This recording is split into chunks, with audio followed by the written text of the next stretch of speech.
Arthur, hindi na tayo pwedeng magtrabaho. Sobrang lakas ng hangin. Bumaba ka. Walang urong. Ang kapatid ko ay nasa ospital pa. Naghihintay ng pera para iligtas siya. Hawakan ng mahigpit. Arthur, baliw ka! Bumaba ka! Ito na ang huli. Ako si Arthur Morgan.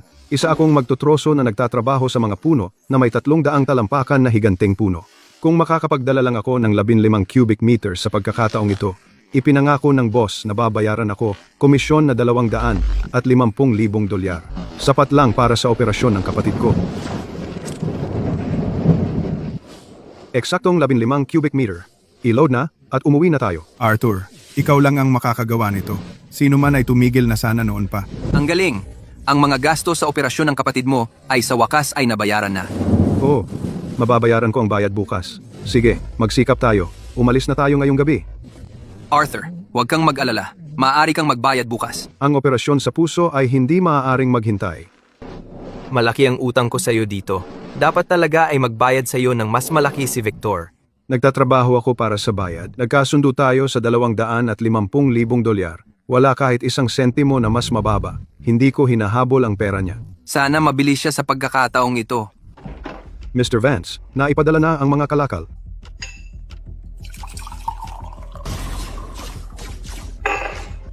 Arthur, umupo ka. Uminom ka ng tsaa. Hindi ako nauuhaw. Pakitingnan muna ang invoice. 15 cubic meter. Nakaimbak na. Puro kaputik. Hindi ka ba maaaring maglinis bago pumasok sa opisina ng tiyuhin ko? Mr. Vance, ang operasyon ng kapatid ko ay sa Makalawa. Kanina, tayo ay nagkasundo sa $250,000. Pakiusap, ilipat mo na sa akin ngayon. Arthur, naibalik mo ang mga kalakal, ngunit ikaw ay huli ng kalahating araw. Bumuhos ang malakas na ulan kahapon. Nagkaroon ng pagguho ng lupa na humarang sa daan. Para mailigtas ang mga kalakal, nagtrabaho ang mga tao buong gabi at nahirapan sa putik. Ang huli ay huli. Ang kontrata ay nagsasabi ng malinaw. Ang mga pagkaantala ay nangangahulugan ng bawas. Huwag mong sigawan si Captain Arthur ng ganyan. Arthur, ang merkado ay napakasama diyan. Ang batch na ito ng Redwood ay talagang hindi makakakuha ng magandang presyo. Mr. Vance, ang presyo sa merkado para sa premium Redwood nagsisimula sa $100,000 bawat cubic yard, 15 cubic meter, katumbas ng $2 milyong. Hindi mo pwedeng kalkulahin iyan ng ganyan. Ang kumpanya ay kailangan pa ring magbayad ng buwis at suportahan ng lahat ng mga taong ito. At ngayon, ang daloy ng pera. Ay napakahigpit. Anong ibig mong sabihin? Ito ay $50,000. Kunin mo ito sa ngayon para sa mga emergency. $50,000? Oh, pag-uusapan natin ang natitira mamaya. Ito ay pera para sa pagsagip ng buhay ng kapatid ko. Nagkasundo tayo sa $250,000. Wala kahit isang sentimo na mas mababa. Ang operasyon ng kapatid mo ay wala sa akin. Babali ka ba? Noong unang hiniling mo sa akin na mamuno sa koponan, hindi mo sinabi iyon. Ipinakita ko ito ng malinaw ngayon lang. Walang pera ang kumpanya. Huwag gumawa ng maliit na trabaho at pagkatapos ay humingi ng malaking halaga. Arthur, ang tiyuhin ko ay nagbibigay na ng sapat para ibigay iyan sa iyo bilang konsiderasyon. Kunin mo na lang ang pera at umalis ka. Victor, ang batch na iyon ng mga supply sa pagtutroso ay ang pinangunahan ko ang lahat na pagtrabahuhan ng husto. Sa ganitong trabaho, laging nasa husay. Huwag mo akong iyakan dito. Ang $50,000 na ito ay hindi pa sapat para sa sahod ng mga tauhan ko. Ang operasyon ng kapatid ko ay kulang ng $200,000. Problema mo iyan. Kung kaya mo, gawin mo. Kung hindi, lumabas ka. Ang mga taong gustong magtrabaho para sa akin ay maaaring pumila mula dito hanggang South Street. Mabuti. Talagang mabuti. Kung naging ganito ka kamaala mula pa sa simula, tapos na sana. Ang perang ito, kukunin ko. Ganyan dapat. Dapat malaman ng binata kung kailan yuyuko. Magsumikap ka. Sa susunod, bibigyan kita ng mas malaking bonus. Pero ang trabahong ito, aalis na ako. Arthur, naayos na bang bayad? Hindi na ayos. $50,000 lang. Ano? Iyan ay 15 cubic meter ng daang taong Redwood. $50,000 lang? Anong nangyari? Umurong si Victor. Sabi niya, naubos na ang daloy ng pera ng kumpanya. Peke iyan. Kakabili lang niya ng bagong Land Rover kahapon. Haharapin ko siya. Bumalik ka. Huwag kang gagawa ng kahit anong kalokohan. Buhay ng kapatid mo iyan. Paano natin bubuuin ang $200,000 na iyon? Hatiin natin ang bayad na ito. Bayaran muna ang lahat. Talagang hindi. Maaring maghintay ang mga lalaki. Maaari bang maghintay ang kapatid mong babae? Magtrabaho para sa bayad. Tama lang iyon. Nagaantay si ma'am ng pera para sa upa. Arthur, ikaw ano? Aalamin ko iyon. Umuwi ka at magpahinga. Captain Arthur, ano yan? Nandito ako para mag-resign. Mag-resign? Inaprubahan ba ni Mr. Vance? Kinausap ko na siya. Kunin ang form. Kailangan nating sundin ang pamamaraan. Kailangang pumirma ang pinuno ng departamento. Ako ang pinuno. Chloe, dumating na ba ang komisyon ko? Leo, inihanda ko na para sa iyo. $250,000. Wala kahit isang sentimo na kulang. Hoy, nandito rin si Captain Arthur. Bigyan mo ako ng kopya ng handover form. So magre-resign ka, huwag kang umalis. Manatili ka at magtrabaho para sa akin. Ito ang komisyon mula sa proyektong Redwood. Tama iyan. Pumirma na lang ang tiyuhin ko. Anong masasabi ko? Isa akong Vance. $250,000. Wala kahit isang sentimo na kulang. Nakapunta ka na ba sa rainforest? Ano bang pinagkaiba? Ako ang project director. Akin ang pera. 20 kubiko yarda ng Redwood. Natulog ka sa SUV ng 3 araw. Wala kang pakialam. Iyan ang tinatawag na paggamit ng utak para kumita. Paggamit ng utak, yang mapanlinlang mong utak. Bantayan mo ang iyong bibig. Seguridad? Sige, tawagan mo sila. Aayusin natin ito. Tingnan natin kung kanino talaga ang perang ito. Ikaw, huwag kang tanga.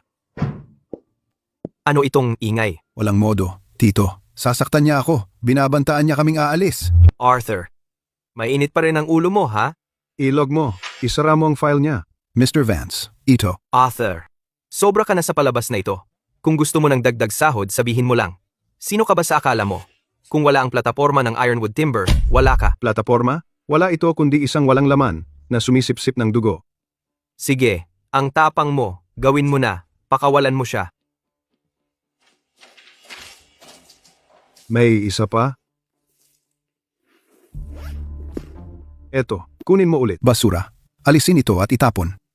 Victor, pinagmamasdan ng langit. Kung hindi mo rerespetuhin ang kalikasan at hindi susunod sa mga patakaran, mapaparusahan ka. Binabantaan mo ako? Pinapaalala ko lang, kung wala ako sa pangunguna, mamamatay ka rin sa gubat.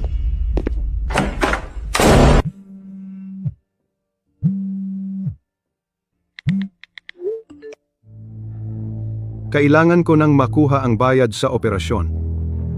$200,000. Walang problema.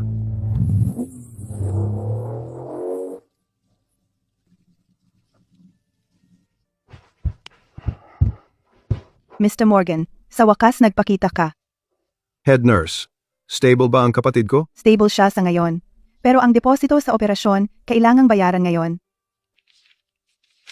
Ang kinabukasan ng umaga ay ang deadline. Kung hindi bayaran, ang OR ay mapupunta sa susunod na pasyente. Huwag mag-alala. Lahat ng $200,000 ay naroon, bawat piso.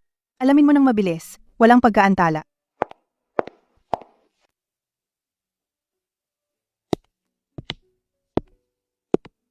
Arthur, bumalik ka na. Kumusta pakiramdam mo ngayon? Masikip pa ba ang dibdib mo? Wala naman, sabi ng doktor. Maayos naman ako. Arthur, pumunta ka na naman sa delikadong lugar, diba? Hindi. Gasgas lang mula sa paghila ng troso. Maayos naman ang trabaho, walang problema. So, sapat na ba para sa operasyon ko? Si, babayaran ko bukas. Ang galing, kapag gumaling na ako, magtatrabaho ako at tutulong sa'yo. Mag-focus ka lang sa paggaling, okay? Yan ang pinakamalaking tulong na mabibigay mo sa akin. Yung batch na inani ni Arthur, ang premium na troso ay naibenta ng malaki. Kung wala siya, kumikita pa rin tayo ng malaki. Tito, yung bata, nag-resign na ba talaga? Matigas ang ulo at walang pera, ha? Tingnan natin kung paano niya ililigtas ang kapatid niya. Hayaan mo siya. Ang bakal na troso ay maayos kahit walang sinuman. Bukas, sasama ka sa akin para mamuno ng isang grupo papunta sa bundok, sa lambak ng mabangis na lobo. Tito, hindi pa ako nakapunta doon. Ano bang dapat katakutan? Tama, meron tayong mga makina. Matakot sa ilang troso? Damihan lang ngayon. Kalidad? Kalimutan na. Kung makakarga tayo ng 20 truck, sapat na iyon para sa buong taon. Mr. Vance, hindi na tayo makakapagpatuloy. Masyadong mababa ang presyon. Papalapit ang bagyo. Tom, masyado kang konserbatibo. Malinaw na tuyo ang lupa. Anong bagyo? Iyan lang ang ibabaw. Ang lugar na ito ay ang gubat ng batong pinaglumaan. Puro putik na may butas sa ilalim. Tatapakan mo at babagsak iyon. Noong si Captain Arthur ang namumuno sa grupo, sa mga araw na ganito, nagbabawas siya ng kampo agad. Tom, bakit mo kailangang banggitin si Arthur? Ang tito ko ay bumili ng mga sasakyang may track na pinakamataas ang uri, matakot sa konting tuyong putik. Mr. Vance, kung walang taong parang mapa na gagabay sa atin, hindi natin mababasa ang mga daluyan ng tubig. Kapag bumuhos ang malakas na ulan, ang mababang lupang ito, sa loob lamang ng kalahating oras, magiging ilog ito. Tigilan mo na ang pagiging pessimistic. Alam mo ba kung ano ito? Kung hindi tayo makapaghatid sa susunod na linggo, ang bakal na troso ay kailangang magbayad $2 milyong na liquidated damages. Mas mahalaga ba ang $2 milyong kaysa sa buhay ng mga tao? Ang mga makina ay kayang umakyat sa 40 degree na dalistis. Walang malulunod, ipadala ang utos, pasulong ng buong bilis. Ngayon ay ililipat natin ang kagamitan sa lugar ng pagtutroso. Sige, ikaw ang amo. Lahat, sumakay sa mga sasakyan. Panatilihin ang distansya. Tito, pahilig ang ulan. Hindi ko makita ang likod ng kotse sa harap natin. Anong dapat ikabahala? Itaas ang spotlight sa maximum. Sundan ang mga bakas ng gulong. Bakit tayo huminto? Tom, nasaan ka ba? Mr. Vance, may landslide sa unahan. Mga bato mula sa bundok humarang sa kalahati ng kalsada. Ang putik sa ilalim ay tuluyang naanod. Victor, hindi na tayo makakausad. Isang bitag ng kamatayan ang nasa unahan. Puro lati ang may linta sa ilalim. Kapag napadpad ang isang mabigat na truck, sumasayad ang ilalim. Kahit milagro, hindi na ito mahihila. Alam mo ba kung magkano ang mawawala sa atin sa isang araw kung babalik tayo? Dumiretso lang. Isa kang baguhan na nagtuturo sa eksperto. Sige. Gusto mo bang ituloy? Huwag kang magreklamo kapag may nangyaring mali. Sino mang huminto, mawawalan ng buong bonus sa buwan. Tapakan mo, ngayon. Gumagalaw na. Kita mo? Sa pera, mabibili mo ang kahit anong makina. Si Arthur noon ay laging pinalalaki ang hirap para lang makakuha ng mas maraming pera sa akin. Eksakto. Panahon na ng makinarya. Akala niya talaga siya ay ang hari ng gubat. Nakabara tayo. Sumayad na tayo ng tuluyan. Bumaba ang RPM. Anong nangyayari? Patuloy mong apakan ng gas. Huwag tumigil. Hindi na kayang apakan pa ang gas. Sa ilalim ng putik, may butas na putik. Kapag mas inapakan mo ang gas, lalo kang lulubog. Bilisan. Kunin ang winch truck sa likod para lumapit at hilahin tayo pabalik.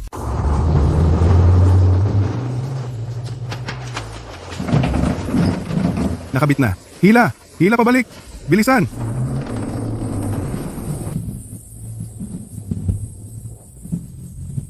Tigil.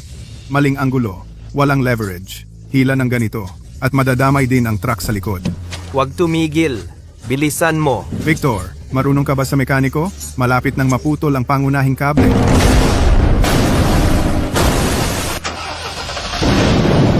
Tito, ano na?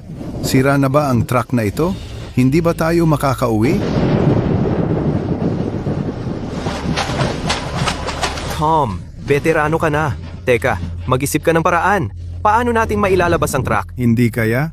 Kung walang profesional na kagamitan sa pag-angat at mga troso para suportahan, mananatili ang truck na ito sa putik hanggang matapos ang tag-ulan. Noong araw, si Arthur ay gumamit ng probe rod upang suriin ang lalim ng putik sa bawat hakbang. Akala mo ba nagkukunwari lang siya? Wala akong pakialam. Magtrabaho na.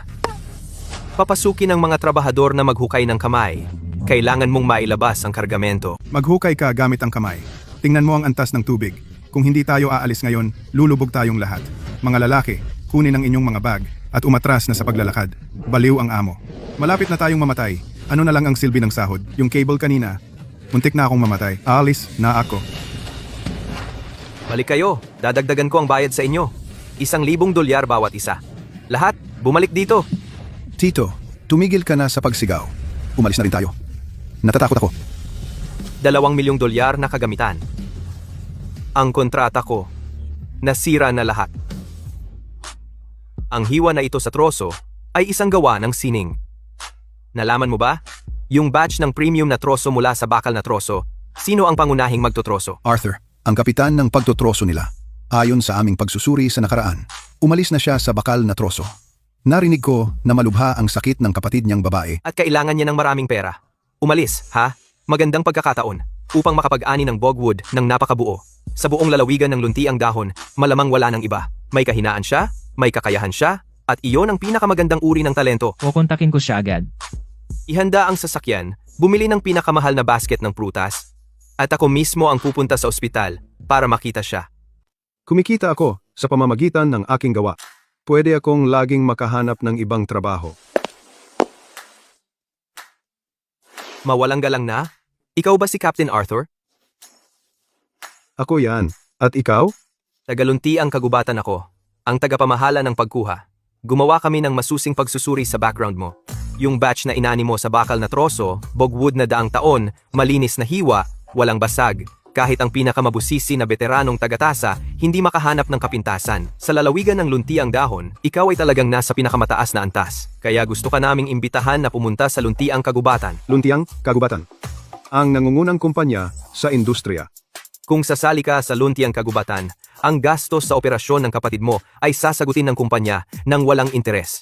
Ang talenteng tulad mo ay hindi dapat masayang. Pumunta ka sa Lunes para pirmahan ang dokumento. Direkta kang mamumuno ng isang team. Sa tingin mo kaya mo? Siyempre. Salamat, Mr. Sterling. Captain Arthur, eto ang kontrata ng trabaho. Pwede mo munang tingnan. Ang mga tiyak na tuntunin. Base na sweldo $50,000. Dagdag pa ang 20% na komisyon sa pagtotroso. Ano? Kulang ba? Hindi, masyadong marami iyan. Sa Ironwood Timber, ang base salary ay $8,000 lang.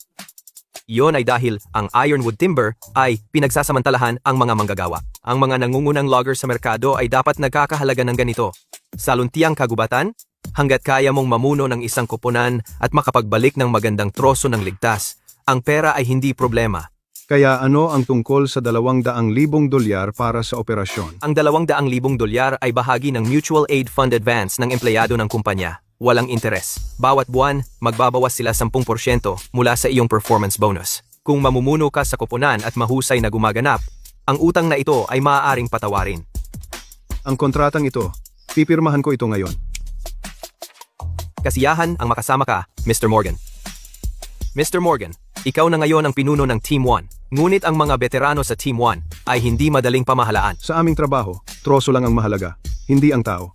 Hanggat nasa rainforest sila, susunod sila sa aking mga patakaran. Mabuti na may ganyan kang tiwala. Sige, magkita na lang tayo sa kumpanya.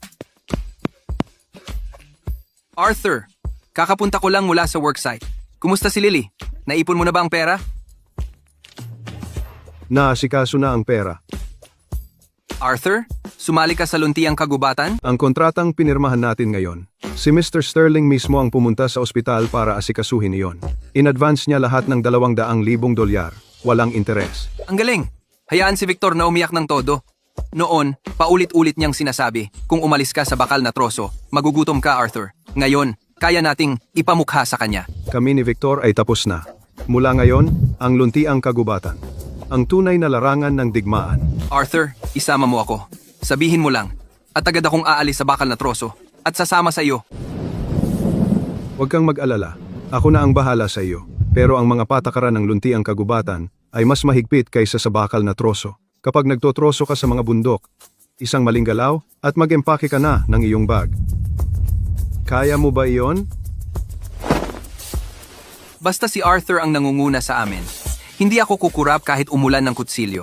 Sige, sumama ka sa akin sa luntiang kagubatan sa Lunes. Hayaan ang mga veterano sa malalaking kumpanya makita kung ano ang kaya natin. Ito ay isang rush order mula sa grupo ng malawak na abot-tanaw. Partikular silang humingi ng 100 taong gulang na pulang pino mula sa Tagaytay ng Hamog. Ang order na ito ay ang pamantayan ng industriya ngayong taon. Kung kami sa luntiang kagubatan ay makuha ang order na ito, tataas ang aming reputasyon. Ang dalisdis sa Tagaytay ng Hamog ay mahigit 70 degree. Ang karaniwang mabibigat na makinarya ay hindi makakaakyat doon. Eksakto, walang sinuman sa buong probinsya ang nangahas kunin ito. Captain Arthur, sa tingin mo ba, ang trabahong ito ay kayang gawin? Kaya namin ito. Ngunit kailangan itong gawin ng puro manual, pagtatayo ng eco-friendly na cableway. Ang budget na ito ay sapat lamang para masakop ang mga kagamitang pangkaligtasang pinakamataas na antas. Ngunit ang schedule ay nagbibigay lamang sa amin ng 1 buwan. Napakahigpit nito. Kung susundin natin ang aking plano, sapat na ang 20 araw para sa ligtas na pagkuha. Basta't nasa lugar ang pondo, ginagarantiya kung walang isang troso ang masisira. Mabuti. Yan ang gusto kong marinig. 2:00 ng hapon. Sumama ka sa akin sa grupo ng malawak na abot-tanaw upang pirmahan ang kasunduang ito. Mr. Vance, ang account ay ganap ng ubos. Ang sasakyang may track noong nakaraang buwan ay hindi pa nababayaran ang mga bayad sa maintenance. Itulak, itulak, itulak. Ang lagi mo lang ginagawa ay magtulak.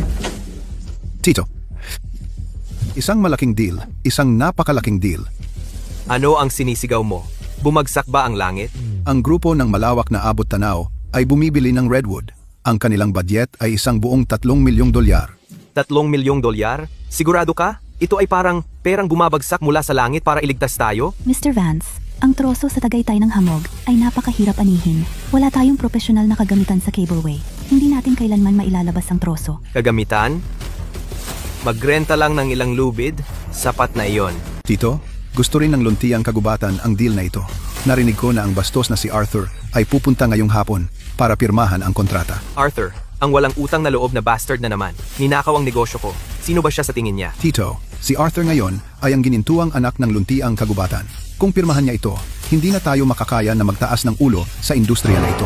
Tiyak na kukunin ko ang order na ito. Ipapakita ko sa kanya kung sino ang nagdedesisyon dito. Pero mas malaking pangalan ang luntiang kagubatan.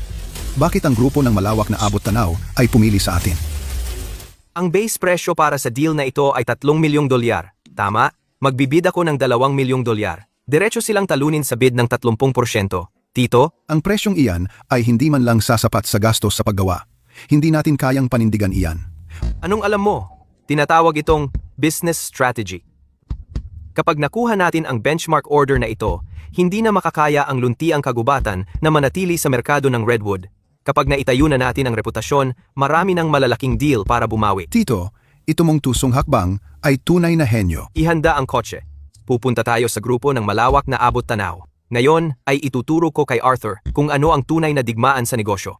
Ang plano ay napakadetalyado, Captain Arthur. Sabi ng lahat sa industriya na ikaw ay taong parang mapa. Ngayong nakita ko, tunay kang totoo sa pangalan. Nambobola kayo, Mr. Harrison. Ibinibigay ko ang binabayaran sa akin. Dapat matibay. Ang Tagaytay ng Hamog ay may natatanging terrain. Ang pilit na operasyon ay sisira sa troso. Ang aking plano ng suspended cableway, ginagarantiya ang zero na pinsala sa mga troso. At ang takdang oras? Ang aming linya ng produksyon ay hindi na makapaghintay ng matagal. 20 araw, pinakamataas. Kahit umulan, may mga planong pang-emergency tayo. Talagang walang pagkaantala. Magaling. Gusto kong makitungo sa mga profesional. Mr. Sterling, sa pagkakataong ito, ang luntiang kagubatan ay nagpadala ng inyong pinakamahusay na koponan. Pirmahan na natin ang liham ng intensyon. Salamat sa inyong tiwala, Mr. Harrison. Ang luntiang kagubatan ay ginagarantiya ang kalidad at dami. Mr. Harrison, paano kayo makakapirma ng kontrata nang hindi ako kasama? Ang bakal na troso ay narito upang makialam. Mr. Vance, ito ay pribadong pagpupulong sa pagitan ng grupo ng malawak na abot-tanaw at luntiang kagubatan. Ang pagsingit ng ganito ay masamang asal, hindi ba? Sa negosyo, ang mahalaga ay maghanap ng mas magandang alok. Mr. Harrison, tingnan ninyo ang aking alok bago kayo pumirma. Mr. Vance, ang inyong alok ay $2 milyong lamang, mas mababa kaysa sa alok ng luntiang kagubatan ng 30%. Eksakto. Ang bakal na troso ay nakatuon sa maliit na kita, mabilis na pagbebenta, parehong Redwood, parehong takdang oras. Ang bakal na troso ay hindi kayo sisingilin, kahit 1 sentimo pa. Victor, ito ay malisyosong pagbid. Ang halaga ng pagtutroso sa Tagaytay ng Hamog ay ganoon lang. $2 milyong, hindi mo man lang makukuha ang kagamitan doon. Mr. Sterling, iyon ay dahil ang overhead ng luntiang kagubatan ay masyadong mataas. Kami sa bakal na troso ay may patag na pamamahala, walang patay na timbang, kaya natural na mababa ang gastos. Alam mo ba kung gaano kadaling masira ang mga layer ng bato sa Tagaytay ng Hamog? Iyon ang aking alalahanin. Wala kang pakialam. $2 milyong. Sa presyong iyan, hindi mo kayang bilhin ang pinakapangunahing mga lubid pangkaligtasan at shock pad. Hindi mo talaga kayang bilhin ang mga iyon. Mr. Harrison, hindi siya nagtutroso ng kahoy, nagagawa niyang sugal ang buhay ng mga manggagawa. Tigilan mo na ang mga maling akusasyon. Natatakot ka lang na kunin namin ang negosyo mo. Hindi mo kayang ibaba ang presyo mo, kaya sinasabi mong hindi kaya ng iba. Kung may anumang ilegal na operasyon, Hindi lang nito mapipinsala ang mga troso, baka maging dahilan pa ito ng pagkawala ng buhay. Mr. Harrison, huwag kang makinig sa kanyang kalokohan. Naglakas loob akong pumirma ng mekanismo ng pagsasaayos ng valuation. Kung maantala ako ng isang araw, doble ang babayaran ko. Ang pag-save ng $1,000,000 at pagtaas ng kita ng grupo ng malawak na abot-tanaw, hindi ba iyon maganda? Mr. Sterling, negosyo ay negosyo. Ang grupo ng malawak na abot-tanaw ay kailangan ding kontrolin ang gastos. Ang bid ni Mr. Vance ay talagang mas kompetitibo. Mr. Harrison, ang kalidad at kaligtasan ay ang pinakamahalaga. Dahil si Mr. Vance ay naglakas loob na pumirma. Ng mekanismo ng pagsasaayos ng valuation, handa rin akong makipagsapalaran. Sana ang bakal na troso ay hindi ako bibiguin. Mr. Harrison, matalino kayo. Huwag kayong mag-alala, nasa akin na. Ano sa palagay ninyo, Captain Arthur? Kahit gaano kalaki ang plataporma, hindi pa rin tatalo sa magandang presyo. Victor, wala kang alam kung gaano kalupit ang kalikasan. Maasim na ubas, ano? Sige, manatili kang mapait, bumalik ka na, at mabuhay sa batayang sweldo. Mr. Sterling, tara na. Nais kong swertehin ka sana. Sobra na siya. Si Victor ay isa lamang siga. Mr. Sterling, huwag kayong magalit. Siya ay naguhukay ng sarili niyang libingan. Ano ang ibig mong sabihin? Tagaytay ng hamog, nakuha ang pangalan dahil laging maulap sa buong taon. Sa matinding lupain na iyon, kung walang dekalidad na pamatay-alog at mga gabay na may karanasan, si Victor ay hindi lamang mabibigo na maihatid ang angkop na troso, kundi mababangkarote rin siya. Ibig mong sabihin lalabag siya sa kontrata? Ang liquidated damages ng grupo ng malawak na abot-tanaw ay napakalaki. Kung gaano siya kasaya ngayon sa pag-agaw nito, mas matindi ang kanyang pagbagsak bukas. Ang kontrata ng grupo ng malawak na abot-tanaw. Narinig ko, nakuha ito ng bakal na troso. Nawalan tayo ng malaking oportunidad. Sinabi ko sa'yo, hindi maaasahan ang bagong kapitan, hindi maaasahan. Masyadong bata. Anong karanasan meron siya? Iyan ay dahil sinadya tayong talian ni Victor. Ginawa iyon ni Arthur para sa kaligtasan. Ang talo ay talo. Kailan pa naging tahimik ang luntiang kagubatan sa ganitong pagkatalo? Arthur, sobra na sila. Malinaw na mas ligtas ang plano natin. Hayaan na lang silang mag-undercut at nakawin ng deal? Bakit hindi mo hiningi kay Mr. Sterling na baguhin ang presyo natin at labanan ng deal? Sumunod sa kanila at bulag na mag-undercut para harapin sila, yan ay hindi kompetisyon. Yan ay pagpapakamatay. Sa $2,000,000 lang sa Tagaytay ng hamog, imposible ang ligtas na pagkuha. Pero lahat ay tumatawa sa'yo. Sabihin nila kung ano ang gusto nila. Hayaan silang magsalita. Sa ating trabaho, tinitingnan natin ang panahon, hindi ang mukha ng tao. Ibaba mo yan. Hindi mo kakailanganin ang lubid na yan. Ito ay kagamitang pangharapan na ibinigay ng kumpanya. Gamitin ang pinakamahusay para sa pinakamahirap na trabaho. Ang isang taong hindi kayang panatilihin ang kontrata ay hindi karapat-dapat sa magandang lubid na ito. Ray, hindi ka makatuwiran. Si Arthur ay responsable lang. Sa gubat, ang malakas ang nabubuhay. Kung hindi ka makapaghatid ng resulta, lahat ng iba ay dahilan lang. Ray, alam kong may karanasan ka, pero ako ang manager ngayon. Kailangan kong kunin ang lubid na ito. Maglagay ng tanda at ikaw ay manager? Bata ka pa? Ilan bang mapanganib na bundok ang naakyat mo? Alam mo ba ang mga diskarte sa pagtutroso sa bundok? Ang mga detalye? Ang tunay na kasanayan hindi kailangang patunayan sa pamamagitan ng panganib. Matatag ako sa bawat hakbang. Hindi ako nagkakamali. Kahit sino ay pwedeng magyabang. Nakagawa ka ng ilang side gig at akala mo ikaw ay isang Diyos ng gubat. Diyos man o hindi, makikita natin kapag nasa bundok na tayo, kung may tapang ka. Sa darating na panahon ng pagtutroso, tingnan natin kung ano ang mga kakayahan mo para mapabilib kami.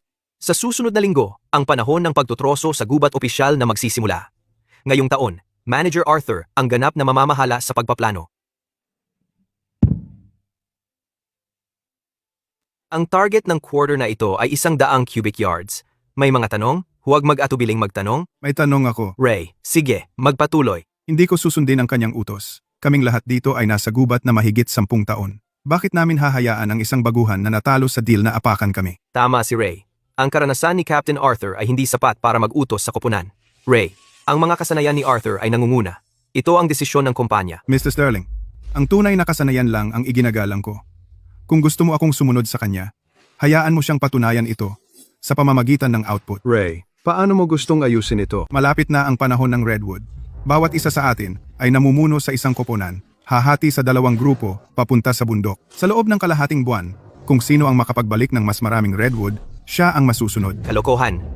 Ang pagtutroso ay pagtutulungan ng koponan. Ang paghihiwalay sa bundok ay masyadong mapanganib. Sumasang-ayon ako. Sa aming propesyon, ang output ang magtatakda ng panalo. Ito ay patas.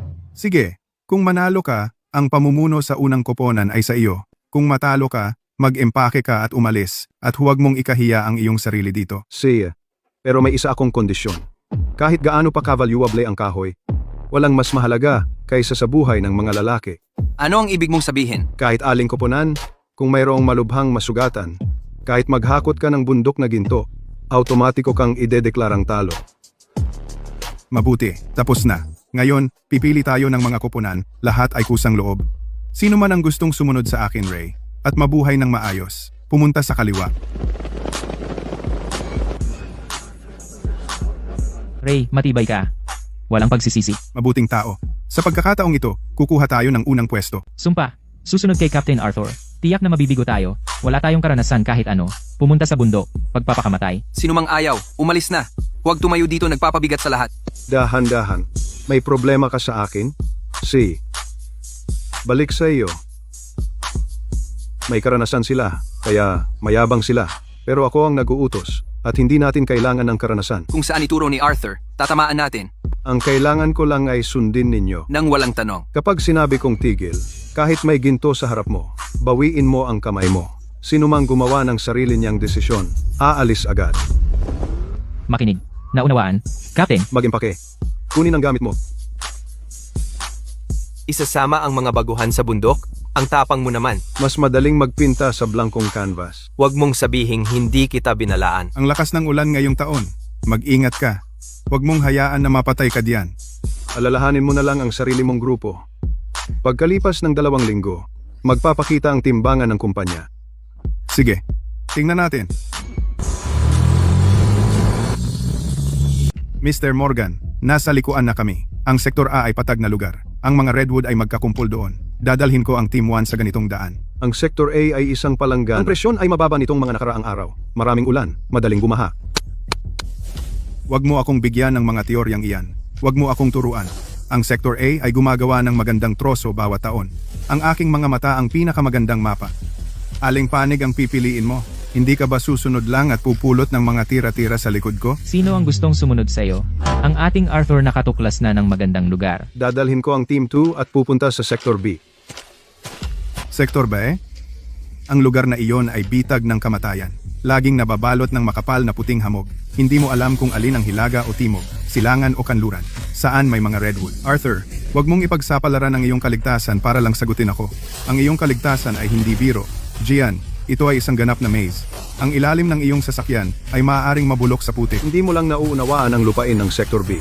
Sa loob ng 2 linggo, makikita natin sa timbangan. Ang magandang payo ay nasasayang sa isang taong napahamak. Sumakay sa truck. Tara kumita tayo sa Sektor A. Ben, ilipat sa mababang gear. Pupunta sa Sector B.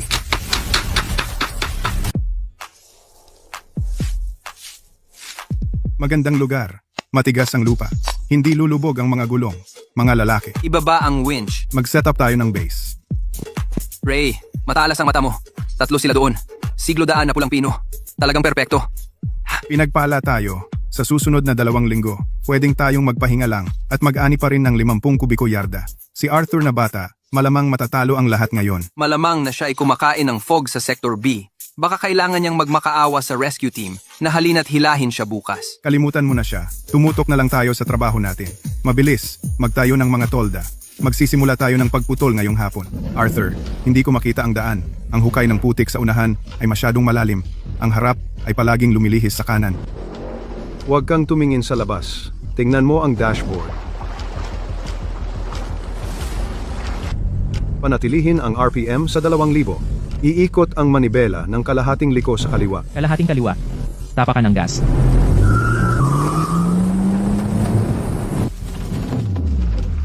Captain, bumalik na tayo. Ito ay hindi pagtotroso. Wala man lang makita na isang puno. Manahimik ka. Manatili ka lang. Sina Ray at ang mga kasama ay siguradong kumakain na. Hindi tayo dapat nag-risk na sumunod sa'yo. Manahimik ka. Kung magsasalita ka pa, hindi ka sasama. Kung sinabi ni Arthur na pwede tayong umalis, pwede tayo. Magpatuloy ka sa pagmamaneho. May problema sa magnetic field. Walang silbi ang compass. Ano ang gagawin natin? Ang kanang gulong ay nasa matigas na bato. Sundan ang tubig paakyat. Magmaneho ng 1.5 milya. Tiyak na may mataas na lugar doon. Naunawaan ko. Ikaw ang amo. Narito na tayo. Lahat lumabas. Magtayo ng kampo. Ano itong lugar na ito? Dapat may daang taong gulang na redwood dito. Ang nakikita ko lang ay mga bulok na tuod. Sasabihin ko ito sa huling pagkakataon. Sa rainforest, itago mo ang iyong mga reklamo. Makakaabala sila at mapapatay ka. Naunawaan ko, Captain. Itayo ang mga tolda, magsindi ng apoy. Suriin ang mga gamit laban sa lamok. Ngayong gabi, lahat ay dapat manatili sa loob ng 30 talampakan mula sa apoy. Kung may pumasok ng mag-isa sa hamog, hindi ko sila sasagipin kung may mangyari. Huwag kayong tumayo lang diyan. Magtrabaho na kayo. Captain, saan tayo magsisimulang maglagari bukas? Hindi natin makita ang canopy. Paano natin mahahanap ang magandang daang taong gulang na troso? Hindi tayo maglalagari bukas. Hindi maglalagari? Ano ang gagawin natin? Maghihintay. Sa panig ni Ray, malamang marami na silang naipon. Kami ay mga baguhan lang. Kung maghihintay pa tayo, talo na ba tayo? Itong mapanghalo na hamog ay hindi nawawala buong taon. Gaano katagal tayo maghihintay? Kahit gaano kamahal ang kahoy, hindi ito mas mahalaga kaysa sa buhay nyo. Dahil hindi nawawala ang hamog at mahina ang visibility. Kung ang malaking puno ay bumagsak sa maling direksyon at lumihis, hindi mo malalaman kung saan tatakbo. Arthur, kaya maghihintay lang tayo dito. Malapit na. Ang ulap na ito ay malapit nang mawala. Kapag nawala na, ipapakita ko sa iyo kung ano ang ibig sabihin ng pagkakaroon ng pera sa lahat ng dako. 3 araw na. Kailan ba itong mapanghal na ulap lilinaw? Mayroon ba talagang? Redwood sa lugar na ito? Hindi ko man lang makita kahit isang dahon. Lahat ay puti lang. Kung sinabi ni Arthur na mayroon, mayroon. Magtiyaga ka lang at maghintay. Ben, huwag kang matigas ang ulo. Si Ray doon ay malamang na nakaputol na ng 12 ng kubiko yarda ng kahoy. Hindi man lang natin nakuha na makakuha ng isang troso bawat araw. Kapag bumalik tayo sa kumpanya, ang buong team natin ay mag-iimpake na ng mga gamit. Oo, ang aking pamilya ay naghihintay. Na ako ay mag-uwi ng pera. Ano ang kay Mr. Morgan na plano? Tayo ba ay mag-aaksaya na lang ng oras? Hindi na tayo makapaghintay. Kung gagawin natin, tiyak na matatalo tayo.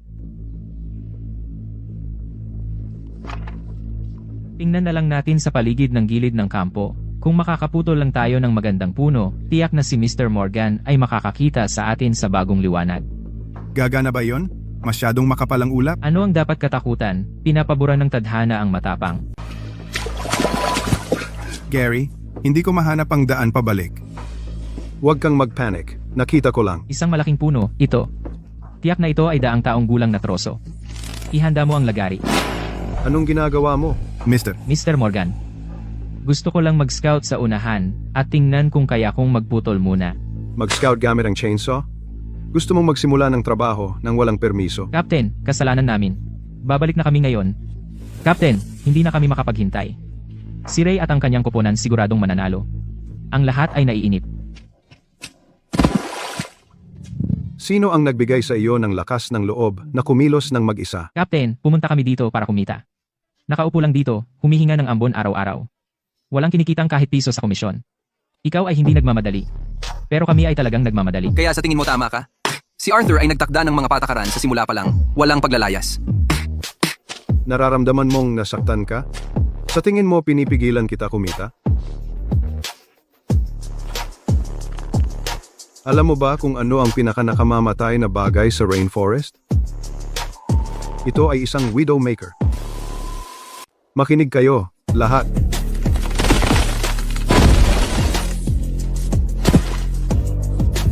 Ito ay isang widowmaker. Ito ay nabubulok at nahiwalay sa puno ng maraming taon. Nakabitin mismo sa itaas ng inyong mga ulo. Nagpapatakbo ng chainsaw sa makapal na hamog. Hindi mo makita ang anggulo ng canopy o ang mga sirang sanga sa itaas. Sa sandaling paandarin mo ang lagaring iyan, magsasanhi ang panginginig ng paghulog ng mga patay na sanga na ito. Captain, ako. Hindi ko alam. Maraming mga bagay na hindi mo alam.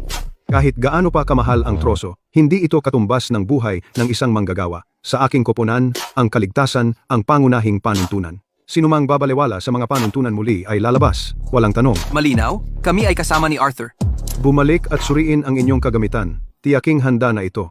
Ang hamog na ito ay hindi magtatagal. Team 2, bilisan nyo! Ibagsak ang punong iyon. Kailangan natin ng isa pang 382 cubic meter ng troso ngayon. Ray, May mali. Masyadong mabilis ang pagbaba ng presyon ng hangin. Nagbabago rin ang direksyon ng hangin. Mukhang may darating na malakas na bagyo. Ano bang dapat katakutan? Nasa patag na lupa tayo dito.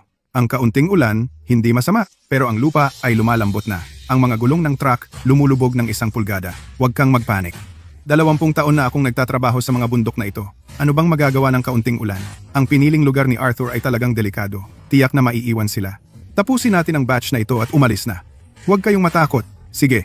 Fee. Sabihin sa mga lalaki na bilisan, aalis tayo kapag tapos na ito.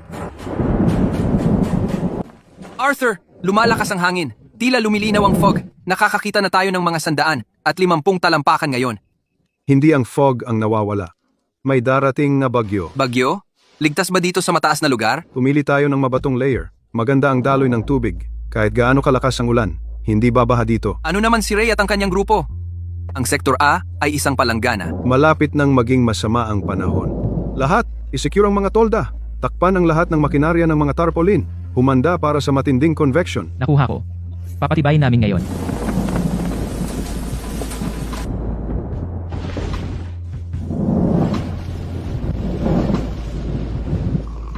Arthur, nakakabaliw ang ulan na ito. Para bang may malaking butas na bumukas sa langit. Captain, kahanga-hanga. Ang mabatong mataas na lugar na ito hindi talaga nagtatabi ng tubig. Lahat ay umaagos pababa sa dalisdis. Kapag nagalit ang kalikasan, hindi mo ito kayang labanan ng direkta. Kailangan mong makipagtulungan dito upang makahanap ng paraan palabas. Ano naman si Ray at ang kanyang grupo? Ang Sektor A ay isang palanggana. Sa ganitong kalakas na ulan, hindi ba sila babahain? Mabilis na naipon ang tubig sa isang palanggana. Depende kung kaya ni Ray na iwan ang troso na iyon sa tamang oras. Ray, mabilis na mataas ng tubig. Malambot ang putik sa ilalim. Wala tayong mahawakan. Huwag mapanik. Kunin ang generator at chainsaw at igagasa likod ng truck. Bilisan mo.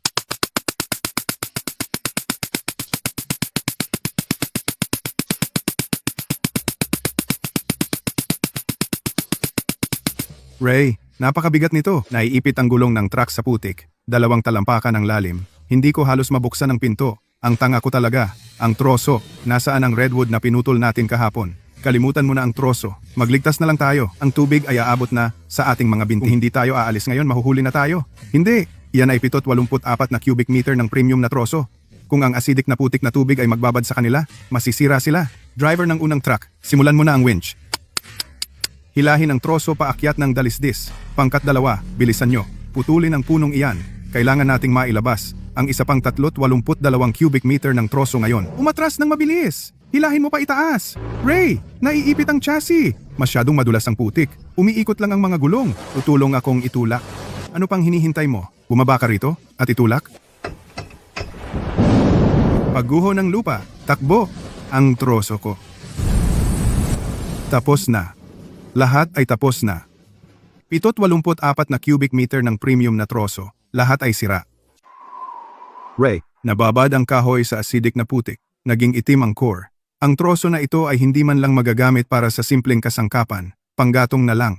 Parang ang langit ay humahampas sa mukha ko. Ano na ang gagawin natin? nasira ang kagamitan. Nasira ang troso. Sa 2 linggong kompetisyong ito, talagang natalo tayo. Tama si Arthur. Hindi dapat tayo pumasok sa basin. Akala ko pagkatapos ng 20 taon sa rainforest, alam ko na lahat. Masyado akong mayabang. Kaya babalik lang tayo sa kumpanya ng talo? Nakakahiya iyon.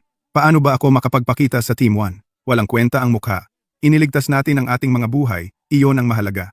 Gumawa ng inventaryo ng natirang supplies at tawagan ang rescue team ng kumpanya.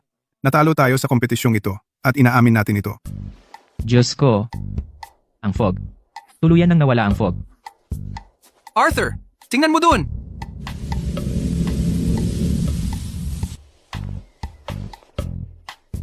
Dito mismo, gaya ng inaasahan. Captain, maaaring iyon ay isang siglong gulang na redwood. Tiyak na 12 ng iyon. Nakakumpol lahat dito. Ito ay tinatawag na natural selection. Ang Sector B ay mas mataas na lugar, pero madalas itong maulap sa buong taon. Ibig sabihin, maraming water vapor sa lupa. Basta maayos ang drainage. Ang batong ito na may mataas na humidity ay ang perpektong redwood nursery. Ganun pala yun. Kaya pala pinaghintay mo kami ng matagal. Arthur, ikaw ay kalkulado ng perpekto ang bagyong iyon para alisin ang fog. Hindi ba? Tapos na ang mga ritual. Ngayon, magtrabaho na tayo. Ben, kunin mo ang grupo at iset up ang eco zipline. Gary, tingnan mo ang winch cable. Siguraduhing fail-safe ito. Huwag kang mag-alala, Captain. Hindi kita bibiguin. Kukunin ko ang premium na troso ng malinis mula sa rainforest. Galaw na tayo.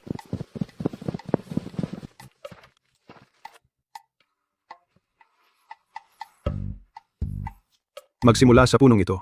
Gary, ikaw ang lead sawyer. Ben, pumunta ka at iset up ang safety perimeter. Captain, sigurado akong tama ako.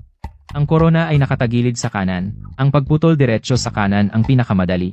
Hindi, putulin ito sa kaliwa. Pero sa kaliwa ay laban sa gravity ng korona. Sa kanan ay mga batang punla. Sa ating trabaho, hindi natin dapat putulin ang mga ugat ng rainforest. Gamitin ang winch para puwersahang ilipat ang center of gravity at ihulog ito sa clearing sa kaliwa. Gawin mo ang sinabi ni Arthur. Huwag mong isipin ang halaga ng diesel. Ang pagprotekta sa ekolohiya ang una.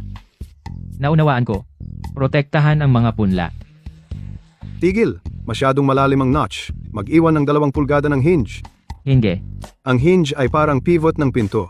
Kinokontrol nito ang direksyon ng pagbagsak ng puno. Kung walang hinge, iikot ang puno. Delikado yan. Naiintindihan ko, Captain. Ben, bawiin ang winch. Mag-apply ng 10 toneladang hatak sa korona at hilahin ito sa kaliwa. Umatras. Lahat. Umatras ng 30 metro. Arthur, perpekto ang hiwa. Wala kahit 1 sentimetro ang layo. Diyos ko, ito ay premium na troso. Talagang top grade na troso. Ang galing, Captain. Ray, hindi na tayo makakapaghukay. Ang mga bulok na troso, kailangan pa ba nating asikasuhin ang mga ito? Sa pamamagitan ng ano? Ang asido ay sumipsip sa gitnang kahoy. Walang kwenta na dalhin ang mga ito. Naghirap tayo, 10 araw na diretsyo, at lahat ay nasayang. Hindi ko ito matanggap. Kung hindi mo matanggap, makipagtalo ka sa langit. Ang pagkakamali ay pagkakamali. Sa pagkakataong ito, natalo tayo dahil sobra tayong mayabang. Natalo dahil hindi natin iginalang ang kalikasan. Ray, binabalaan tayo ni Arthur noon. Oo, halos buong buhay ko na ang lumipas. Mas matalino pa rin ang isang bata kaysa sa akin. Pagbalik natin sa kumpanya, puntahan ko si Arthur at aaminin kong mali ako. Captain, lahat ay ligtas na. Ang pamamaraang ito ay henyo. Ang mga troso ay hindi man lang dumadampi sa lupa. Ben, handa na ba? Ang receiving end? Huwag kang mag-alala, Arthur. 3 patong na mga unan. Ipadala. Ibaba ito ng steady. Captain, paano ba ang pagkakawire ng utak mo? Napakahusay naman. Hindi naman magaling ang utak ko. Dahil sa bakal na troso, marami na akong na-encounter na sirang kagamitan. Para maiwasan ang aksidente at masira ang troso, kailangan kong humanap ng sarili kong paraan. Sa ganitong bilis, sa loob ng 3 araw, makakaani tayo ng 22 cubic meter. 22 cubic meter? Hindi sapat iyon. Kukunin ko lahat ng mga piling troso dito. Mag-overtime tayo hanggang sa paglubog ng araw ngayon. Kaya nyo ba? Oo. Kapag kasama si Captain, busog kami. Arthur, nakuha ko na ang numero. Ngayon, buong araw, kami ay Nakagawa ng 12 cubic yard. At lahat ito ay, walang sira at pinakamagandang klase ng troso. Captain, sa ibang grupo, hindi ako makakuha ng ganito karaming magandang troso sa loob ng kalahating buwan. Mula ngayon, ang buhay ko ay nasa iyong mga kamay. Ano ang gagawin ko sa buhay mo? Ngayon ay pampagana pa lang. Bukas papasok tayo sa pangunahing zone. Mas magiging mahirap. Arthur, Ano ang ruta bukas? May ilalim na ilog sa core zone. Lahat ng nagpapatakbo ng chainsaw ay dapat magsuot ng double safety ropes. Tandaan ang aking patakaran. Kahit gaano kataas ang produksyon, laging nauuna ang kaligtasan. sige. Hindi ka na namin papahirapan, Captain. Captain, masyadong mapanganib ang lugar na ito. Walang mapaglagyan ng paa. Kung ang puno ay mahulog sa maling direksyon, tutumbok diretsyo sa ilog at mawawala. Arthur, ang gitna ng 3 punong ito lahat ay nakasandal sa bangin. Kung putulin kasama ng sandal, tiyak na mahuhulog sa ilog. Pero ang hilahin pabalik ay mangangailangan ng mahigit 10 toneladang puwersa. Hindi tayo maaaring pumutol ayon sa gravity. Sa ilalim ng mga punong ito, mayroong mga dekada ng bihirang mga halamang gamot at punla. Kailangan nating hilahin ang 3 punong ito ng buo. Hilahin ang mga ito. Captain, labag iyan sa mga batas ng pisika. Lahat ng bigat ay patungo sa bangin. Ang mga patakaran ay ginawa ng tao, ngunit ang pisika ay kinakalkula. Gamitin ang 3 puntong ito bilang anchor points para magtayo ng compound pulley system. Gumamit ng 4 na tow truck sabay-sabay na hihila. Gagawa ako ng suspension net para sa mga troso. Napakagaling! Ipamahagi ang bigat sa 4 na anchor. Lahat makinig. Maghanda para sa Plan 1. Gary, ikabit ang double safety rope sa pinakamakapal na anchor point. Sige, gagawin ko. Sobrang matibay. Kaya nitong hawakan ng hindi bababa sa 27 metric ton. Arthur, lahat ng 4 na anchor ay nasa lugar na. Ang throttle ng towing vehicle ay nakalock at nakasync. Handa ng iangat anumang oras. Mabuti. Gary, mahangin dun sa baba. Mag-ingat sa crosswinds. Kung ramdam mong sumasabit ang chainsaw, bitawan mo agad. Huwag pilitin. Captain, huwag kang mag-alala. Alam ko ang ginagawa ko. Truck 1, i-pretension ng cable. Magdagdag ng 2 metric ton ng puwersa. Truck 1, Roger iyan. Nagdadagdag ng 2 metric ton. Truck 2 at 3, sabay-sabay na i-reel in. Hilahin ang center of gravity ng canopy pabalik. Captain, tumama na sa ilalim. 154 na sentimetro na lang ng hinge ang natitira. Gary, lumikas. Lahat ng 4 na truck, full throttle na iangat. Diyos ko. Talagang nabunat na. Kontrolado. Truck 4, panatilihin ang tension. Arthur, nagawa natin. Wala ni isang sanga ang nasira. Hindi pa tapos. Sumakay sa zipline. Ilipat ang troso sa transport track. Ibaba ito ng dahan-dahan. Captain, kahanga-hanga. Nakabitin sa hangin kanina, iyon ang pinakakapana-panabik sandali ng buhay ko. Magaling. Magpahinga ng 10 minuto. Sundin ang parehong pamamaraan at anihin ang natitirang 2 puno. Arthur, nakuha na ang kabuuang dami. Eksaktong 22 cubic meter ng premium redwood. Now, Nalampasan natin ang target. Kung malaman ni na Ray at ng iba malaman, mamangha sila. Ito ang resulta ng lahat na nagbigay ng kanilang lahat. Hindi namin ito nagawa kung wala ang iyong disiplina at pagtutulungan. mula ngayon, saan ka man tumuro, susunod kami. Walang pag-aatubili. I-load at bumalik sa base. Bukas, ipakita sa lahat kung ano ang isang tunay na masaganang ani. Arthur, ano sa tingin mo, Ray at ang mga kasama ginagawa ngayon? Captain, si Ray ay nagyayabang kanina. Kung talagang matalo siya, ibibigay ba niya ang command ng Team 1? Si Ray ay isang mapagmataas na tao, pero siya rin ay isang veterano na sumusunod sa mga patakaran. Kung matalo siya, aamin siya. Pagbalik natin, kailangan nating ipagmalaki ang ating nakuha. Tumahimik kayong lahat sa kumpanya na humahamak sa atin. Hindi na kailangang magyabang. Ang kalidad ng troso nagsasalita para sa sarili. Mr. Sterling, bumalik na kami. Ang Team 2 ay ligtas lahat. Kahit isang gasgas wala. At Mr. Morgan, kamusta ang troso? Mr. Sterling, hindi ka namin binigo. Tanggalin ang takip. Suriin ang mga produkto. Diyos ko. Lahat ay premium na troso. Mr. Sterling, ang 22 cubic meter na ito, walang isang depekto. Arthur, Alam kong tama ang napili kong tao. Pumunta sila sa Sector B, isang lugar na kahit si Ray ay hindi pupunta. At nagawa niyang ilabas ang daming premium na troso. iyan ang kakayahan ni Arthur. Lahat ay ibinaba sa bangin gamit ang zipline. Walang isang gasgas. Walang isang gasgas. Ipatimbang at iimbak muna ito. Bumalik na ba ang Team 1? Bumalik sila kagabi ng gabi. Medyo nasaktan si Ray. Sige, lahat, start. Tapos na ang unang yugto ng panahon ng pagtutroso. Balikan natin ang mga resulta. Ang unang koponan ay nagtrabaho sa Sektor A. Nakaranas sila ng malaking biglaang baha. Malubha ang pinsala ng mga kagamitan. Nakakuha sila ng 7 cubic meter ng redwood.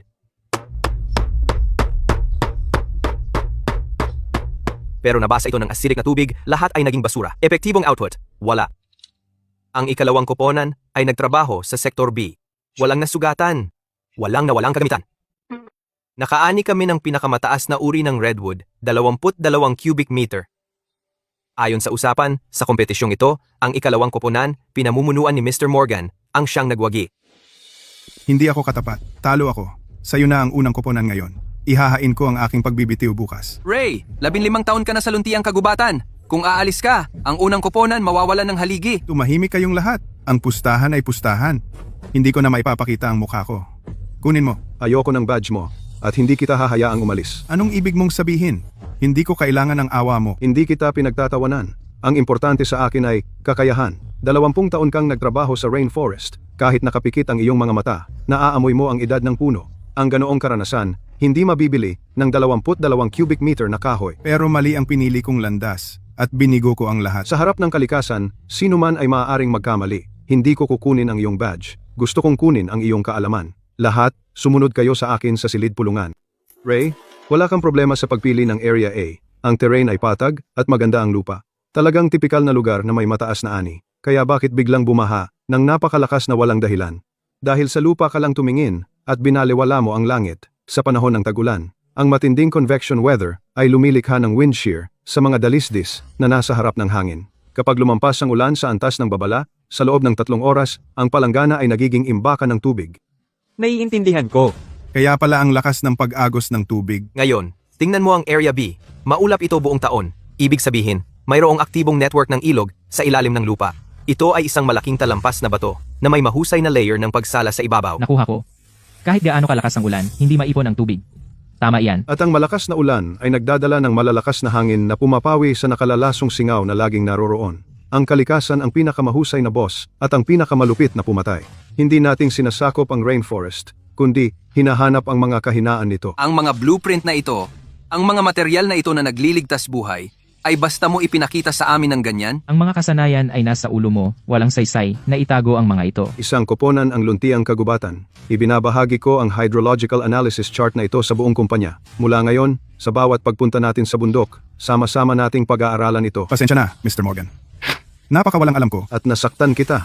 Ray, napakabuti mo. Hindi lang ikaw ang nagligtas sa buhay ng mga lalaki, Kundi sa iyong pagkabukas palad at kamanghamanghang mga kasanayan, ako ay lubos na napahanga. Bakit kayo nakatayo diyan? Tawagin ninyo siyang Captain Arthur. Kumusta, Captain Arthur? Perpekto! Simula ngayon, ang Team 1 at Team 2 ay opisyal na magsasama sa pamumuno ni Captain Arthur. Ang ating departamento ng pagtutroso ng luntiang kagubatan ay hindi mapipigilan. Hoy, lahat! Ang nakaraang 2 linggo ay ang pinakakapanabik at maluwalhati mula nang itatag ang luntiang kagubatan. Team 2, sa pamumuno ni Arthur, hindi lamang ligtas na nakabalik kundi nagdala ring 22 cubic meter ng premium redwood. Mr. Morgan, umakyat ka rito! Nagkaisa ang executive board na opisyal na italaga si Arthur bilang captain ng departamento ng pagtutroso ng luntiang kagubatan. Siya ang mangangasiwa sa lahat ng operasyon ng pagtutroso. Ito ay espesyal na personal na bonus. para sa iyo mula sa kumpanya. Salamat sa tiwala ng kumpanya. Ito ay hindi lamang karangalan, ito ay responsibilidad. Simula ngayon, sa luntiang kagubatan, ang mga regulasyon sa kaligtasan ay ang bakal na patakaran. Sino mang lumabag sa patakaran, sipa ko sila mismo. Magaling. Simula ngayon, susundin nating lahat ang utos ni Captain Arthur. Mas mabuting huwag makipagbiruan sa mga patakaran. Hila, Bakit ka tumigil? Mr. Vance? Hindi natin ito magagawa. Anong klaseng walang kwentang lubid ang binili mo?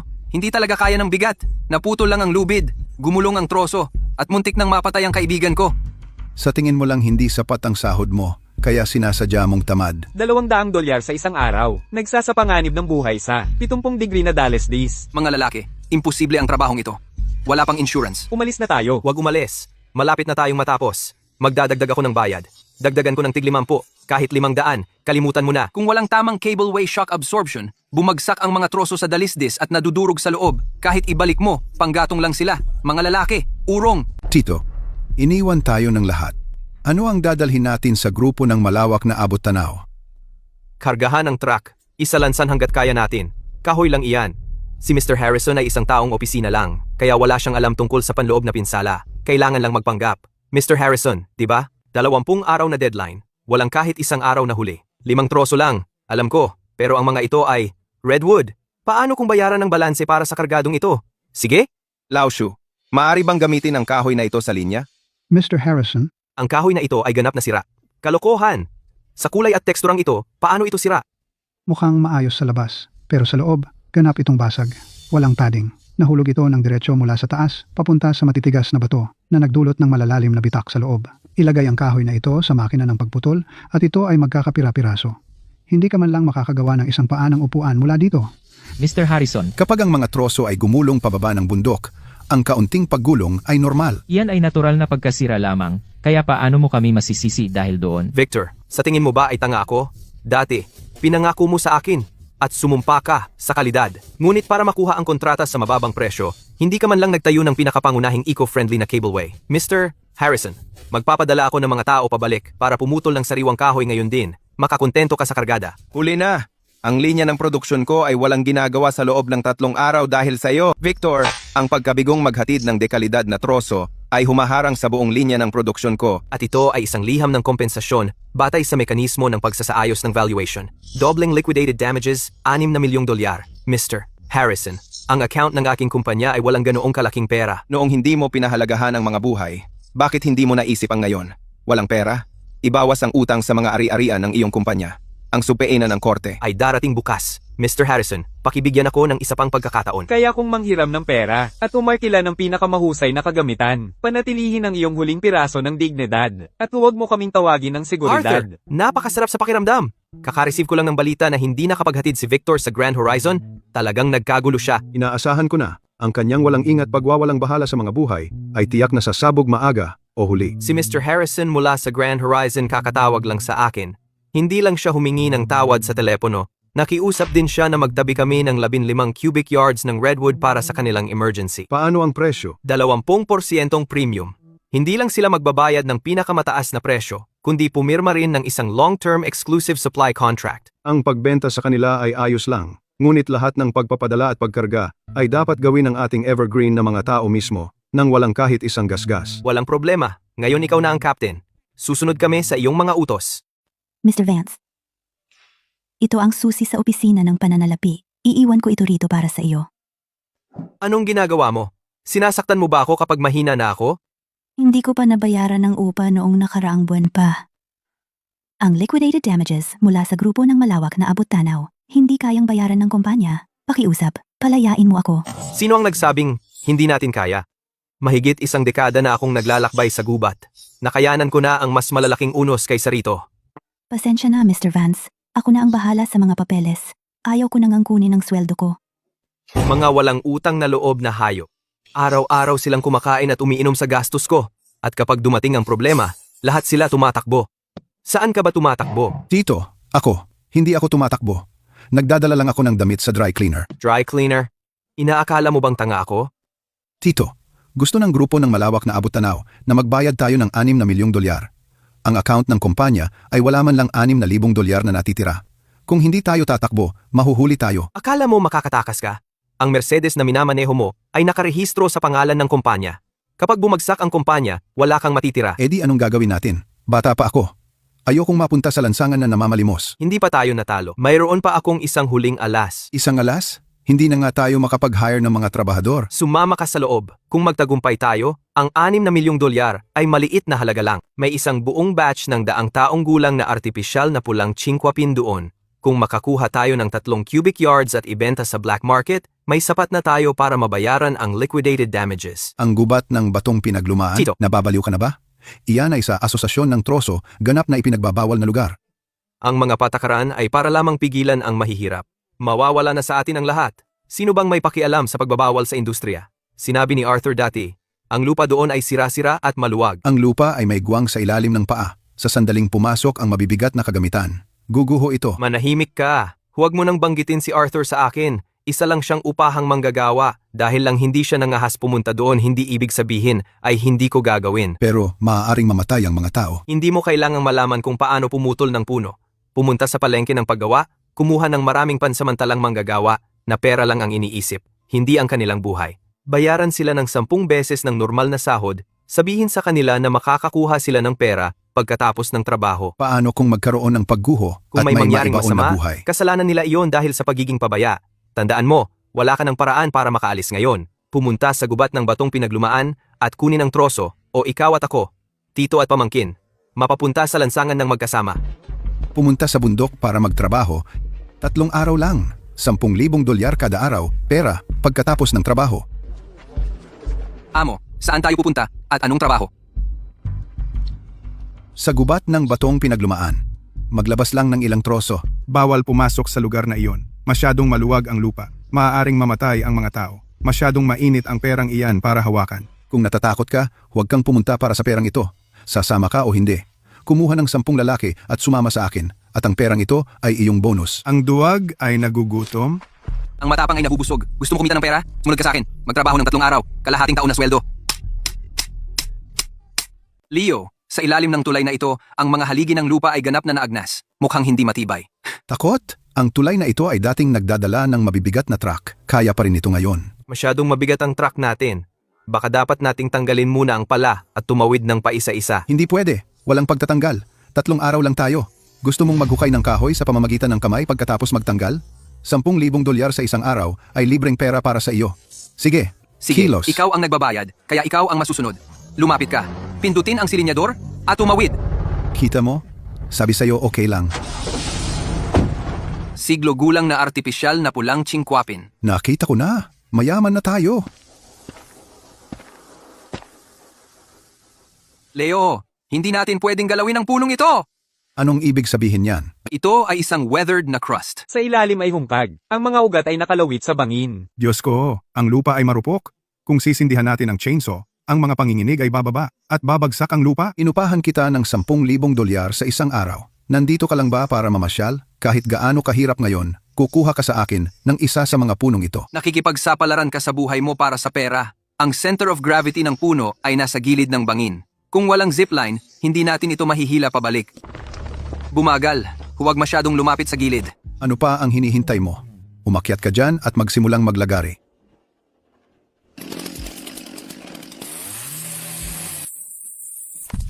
Tigil! Sabi ko tigil! Tumigil ka na ngayon! Ang hinge shot ay nasa maling panig! Ano ang sinisigawan mo ngayon? Wala siyang alam. Mali ang anggulo ng hiwa. Ang puno ay hindi babagsak patungo sa plataporma. Susundan nito ang excavator bucket at dadausdos patagilid. Hindi na mahawakan. Umikot na ang puno. Naku! Yun ang tulay na bakal. Dumapa kayo. Gumuho ang tulay. Nakulong tayo. Leo, nahulog din ang truck. Ang tubig at pagkain natin ay nasa toolbox ng excavator. Ano? Lahat ay nahulog. Wala kahit isang bote? Kakatingin ko lang. Nabiyak ang toolbox. Wala na lahat. Tapos na tayo. Sako na ito. Wala rito. Kahit isang damo. Hindi tayo tatagal. Kaya ito ang iyong puwersa ay gumagawa ng himala na ideya? Isang baguhan na nagsasabi sa mga profesional kung ano ang gagawin. Papatayin mo ang lahat. Huwag kang magulo. Ako ang pinuno. Tatawag ako ng rescuer ngayon din. Mayaman ang tito ko. Walang signal. Paano walang signo? Ikaw ang may kasalanan ngayon. Dapat kang managot. Captain Arthur, may distress signal tayo. Sa gubat ng batong pinaglumaan. Gumuho ang pangunahing tulay. Ang mga tao ay naipit sa talampas. Gubat ng batong pinaglumaan. Bawal pumasok doon. Sinong baliw ang manguna ng grupo sa lugar na ganoon? Si Leo mula sa bakal na troso ang namumuno sa grupo. Sila na naman? Alam nilang delikado pero pumasok pa rin ng walang ingat. Ang terrain na ito ay komplikado at lubhang mapanganib. Pagpasok ng walang ingat ay madaling mailagay ang rescue team sa panganib din. Ben pangkat ng pagsagip, magtipon, kunin ang pneumatic line thrower, at ang power winch na may pinakamataas na kapasidad. Arthur, iyan si Leo. Tandaan mo ang ginawa nila sa atin? Gusto mo pa bang iligtas siya? Sa kagubatan, ang buhay ang una. Kahit ano pa ang pangalan niya. 15 buhay ng tao. Kunin ang gamit, umalis sa loob ng 3 minuto. Naunawaan. Maghanda na. Captain Arthur, sumali ako. Tutulungan kita. Wala nang kahit isang patak ng tubig. Gaano pa tayo tatagal? Blake, kumalma ka. Darating na ang pagsagip, sigurado. May pera ang tiyuhin ko. Kalokohan! Walang koneksyon dito. Walang nakakaalam na naipit tayo rito. Ano ngayon? Isang kotse. May darating na kotse. Tulong. Nandito kami. Sinabi ko sa iyo, ang tiyuhin ko ay magpapadala ng tao para iligtas ako. Arthur? Arthur? Ikaw? Mahirap ka patayin at nakaligtas ka sa pagkahulog na iyon. Pansinin, mga tao sa kabilang panig. Kami ang pangkat ng pagsagip ng lunti ang kagubatan. Captain Arthur, Ang mga patong ng bato dito ay matinding nagnas. hindi na makalapit ang truck. Napakalayo ng distansya.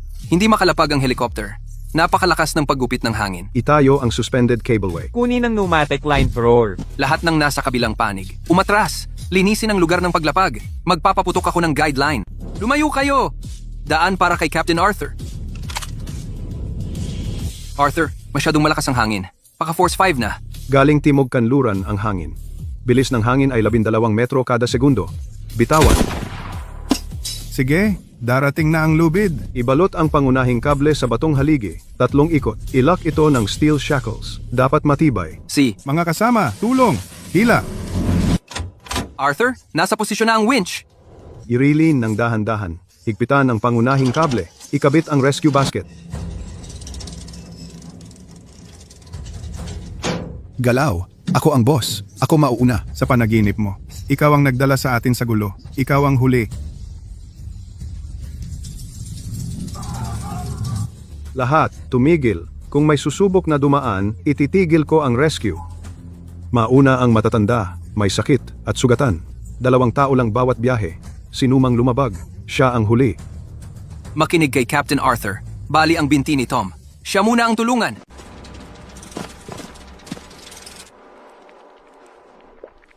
Salamat, Captain Arthur. Salamat, mga lalaki mula sa luntiang kagubatan. Magpahinga kayo doon. Huwag kang magsalita. Tipirin mo ang lakas mo. Ben, halos lampas na sa limitasyon ang bilis ng hangin. Maghanda para sa huling hila. Sige, hilahin mo kami. Sige, ihila mo.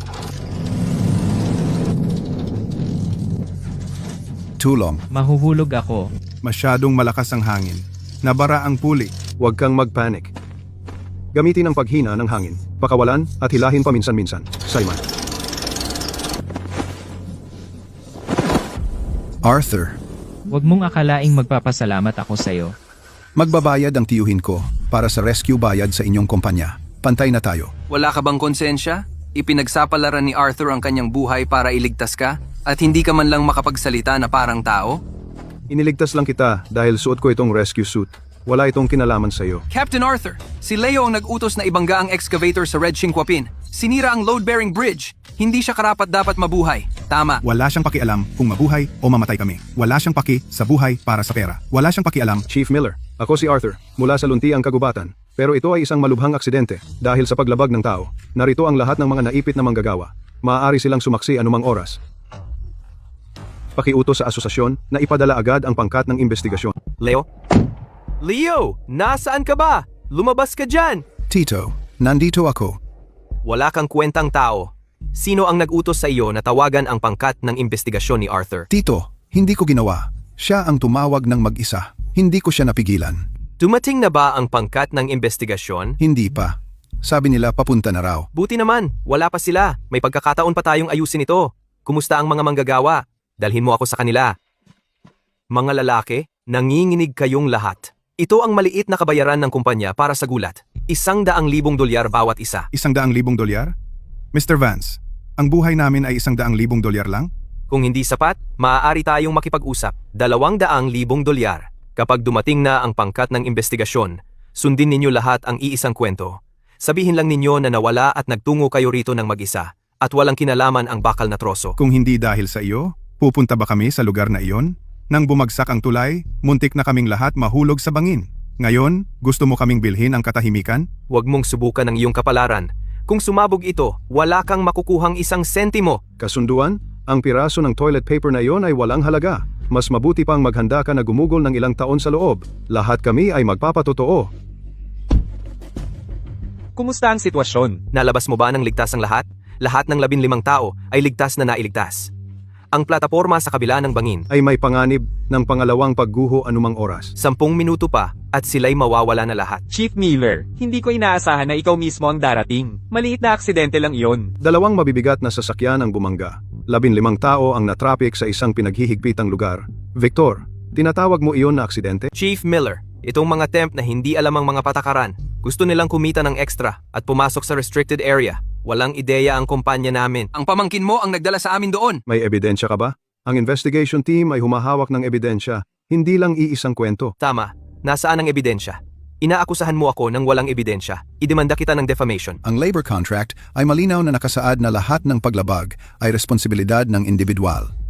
Leo, Mga bato sa ilalim ng tulay ay basag. Masyadong mabigat ang truck natin. Huwag mag-alis ng kagamitan. Dumiretso ka lang. kung may mangyaring mali, ikaw ang mananagot? Leo, ngayong nangyari na, paano mo ito aayusin? Chief Miller, pinilit ako ng tiyuhin ko. Sinabi niya, kung hindi namin maihatid ang troso, mababang karote ang kumpanya. Sinabi niyang magbayad ng 10 beses na sweldo, pumunta sa lugar ng mga day laborer at kumuha ng mga temp. At sinabi niyang pilitin nating dumaan. Captain Arthur, bilang autoridad ng rescue, may idadagdag ka ba? Tungkol sa aksidente, hindi ito normal na hiwa ng chainsaw. Ang bingaw sa nahulog na puno ay pilit na ginawa ng makina.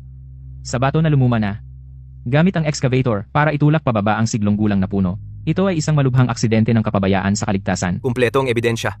Agad naming sisimulan ang buong investigasyon sa industriya. Ang mga responsable ay haharap sa kriminal na kaso. Chief Miller, pakiusap. Maging mabait kayo sa amin. Babayaran ko ang multa, kahit anong halaga. Pakiusap, huwag ninyo kaming i-report dahil sa malubhang paglabag ng ironwood timber sa kaligtasan at pagwawalang bahala sa buhay ng mga manggagawa. Epektibo kaagad. Kinansela ang lahat ng logging qualifications. Ang Timber Association ay permanenteng maglalagay sa kanila sa blacklist. Lahat ng kasosyo ay dapat agad na wakasan ang kooperasyon. Wala na. Wala na ang lahat. Kasalanan mo lahat. Kailangan mong pumunta sa mapahamak na lugar. $6 milyong na liquidated damages, lisensya na wala na lahat. Nararapat sa iyo. Ikaw at ang iyong tiyo ay tapos na magpakailanman. Mga lalaki, alis na tayo. Lumayo kayo sa dalawang ito. Arthur, ang sarap ng pakiramdam. Pagkatapos ng pagtrato nila sa atin noon, nakuha nila ang nararapat sa kanila. Ipak na ang gamit. Aalis na tayo sa kampo. Tapos na ang misyon natin. Oras na para magulat sa kumpanya. Opo, Captain! Mga lalaki, ipak na! Umuwi na tayo sa kumpanya para sa handaan ng tagumpay.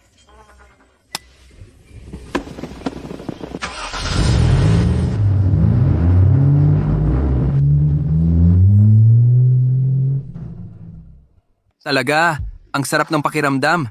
Hindi lang tayo nakapagligtas ng 15 tao, kundi tinitiyak din natin na ang dalawang iyon na mga scumbag hindi na makakabawi. Para sa iyo, Ray! Kung hindi ka nakipag-coordinate kay Arthur para iset up ang cableway, hindi sana natin nasagip sila ng ganito kabilis. Siya ang, sa ilalim ng presyon, nanguna sa koponan doon. Sino pa ang mga ngahas na pumunta sa bitag na iyon, gubat ng batong pinaglumaan? Lahat iyon ay pagsisikap ng mga lalaki. Ngayon, kumain hanggat gusto ninyo at uminom hanggat gusto ninyo. Sagot ng kumpanya ang lahat. Pero bukas ng umaga, lahat ay magulat ng nasa oras. Buong inspeksyon ng kagamitan, walang tatamad-tamad. Naunawaan. Salamat, Captain Arthur. Arthur, tumigil ka na sa pag-inom. Tumawag ang headquarters. Apurahan ito. Mayroong misyon na pinaka-prioridad. Sa 10 minuto, sa conference room, kailangang naroon ang lahat ng top management. Anong misyon? Hindi ko maipaliwanag sa telepono. Makikita mo pagdating natin doon. Maglaan kayo ng oras, mga lalaki. Si Mr. Sterling at ako ay pupunta sa isang pulong. Ray, ipinapaubaya ko ito sa iyo. Siguraduhin walang masyadong iinom. Huwag mag-alala, Captain. Sisiguraduhin kong walang magiging problema. Lahat, ito ay mula sa Cultural Restoration Project Team, isang kagyat na abiso. Maikli ang oras, kaya magiging maikli ako. Isang restorasyon ng sinaunang arkitektura ay nangangailangan ng pangunahing biga. Sa latian ng itim na tubig, 16 na talampakan sa ilalim ng lupa, natuklasan namin ang 1,000 taong gulang na troso. Latian ng itim na tubig? Iyan ay walang taong lupain. Ang troso na ito ay 30 talampakan ng haba, premium na troso. Ang pangkat ng proyekto ay mayroon lamang isang kinakailangan, buong nakuha. Ang ibabaw ng troso ay hindi dapat magkaroon ng penetrating strangulation marks. Dapat ay walang internal fiber breakage. Imposible iyan. Nakabaon sa 16 na talampakan na lalim ng peat layer. Ang suction ay hindi ka panipaniwala. Kung walang mabigat na makinarya para hilahin ito, hindi ito makakalabas. Ang paghila dito ay tiyak na masisira ito. Hindi ko sinabing walang paraan. Ang lunti ang kagubatan ang tatanggap sa trabahong ito. Arthur, huwag kang padalos-dalos. Ito ay isang top-tier na proyekto. Kung masira ang kahoy sa ating paningin, masisira ang reputasyon ng luntiang kagubatan. Hindi masisira ang kahoy. Hanggat detalyado ang plano, kahit ang 16 na talampakan na latian ay hindi makakapigil sa magandang troso. Captain Arthur, sigurado ka ba talaga? Bigyan mo ako ng isang araw. Bukas ng umaga, ipapadala ko ang Protective Mining Plan sa iyong desk. Baliw ka ba? Yan ay walang taong lupain. Kahit ang mga ibon ay hindi madaling lumapit. Ang dalawa nating koponan ay nagsanib na. Ang magandang panahon ay nagsisimula pa lang. Hinihila mo ang mga kasamahan sa isang misyong pagpapakamatay? Ray, iba ang trabahong ito. Ito ay pambansang kayamanang iniwan ng ating mga ninuno. Ito ang gulugod ng pagpapanumbalik ng mga sinaunang gusali. Kung tayo, mga nangungunang artisano, ay hindi kikilos, sino ang gagawa? Ano ang mas mahalaga? Ang gulugod o ang buhay mo? Ang peat layer ay puno ng marsh gas. Hindi man lang makapasok ang mga excavator. Gusto mo ang mga kasamahan na maghukay gamit ang pala? Kapag lumubog sila, hindi na natin sila mahahanap. Arthur, may punto si Ray. Sa lugar na iyon, walang kahit anong anchor point. Hindi man lang tayo makapag-set up ng zipline. Oo, Captain, kulang ang tensyon. Paano natin makukuha ang 9 na metrong troso mula doon? Hindi kailangan ng excavator at walang brute force. Ang suction ng peat layer ay malakas dahil sa vacuum at negative pressure. Kapag nasira natin ang negative pressure, Ang latian ay maglalabas ng troso. Sirahin ang negative pressure? Ano na naman ang ginagawa mo, bata? tubig. Gagamit tayo ng mabagal na water injection na may high pressure pump upang linisin ang peat layer para maging likido, at gagamitin ang water buoyancy upang unti-unting matunaw ang suction ng latian. Ang lambot ay daigang tigas. Ang tubig ay kayang magdala ng bangka at kaya nitong palutangin ang mga troso. Ang galing ng utak mo. Sa teorya, gumagana ito. Pero sa praktika, kung masyadong mataas ang water pressure, ang daloy ay tatawid sa nabulok na kahoy. Sino ang bababa para ikabit ang kableng panghila? Kapag nasa latian na ang isang tao, isang maling hakbang at lulubog sila agad. Ako ay bababa at ikakabit ang cable mismo. Baliw ka ba? Ikaw ang captain. Dahil ako ang captain, ang pinakadelikadong bahagi ay dapat sa akin. 3. Ang planong ito, gagawin ko ito magdamag para matapos. Kayo tatlo, pumunta sa warehouse mamayang gabi at inventory ang mga pinakamahusay na pump at mga airbag na pampasan ng karga na mayroon tayo. Sige, suportado kita sa baliw na planong ito. Ang mga water injection point ay dapat nasa 4 na sulok. Ang bilis ng daloy ng tubig ay hindi dapat lumampas sa 61 sentimetro kada segundo. Kung hindi, magdudulot ito ng scouring at cutting effect.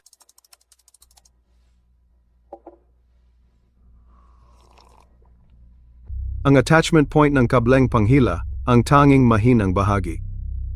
Isang 9 na metrong bogwood, kung hindi pantay ang puwersa sa gitna, ay agad na masisira. Kailangan nating maghanda ng 2 set ng mga backup na flexible na sling.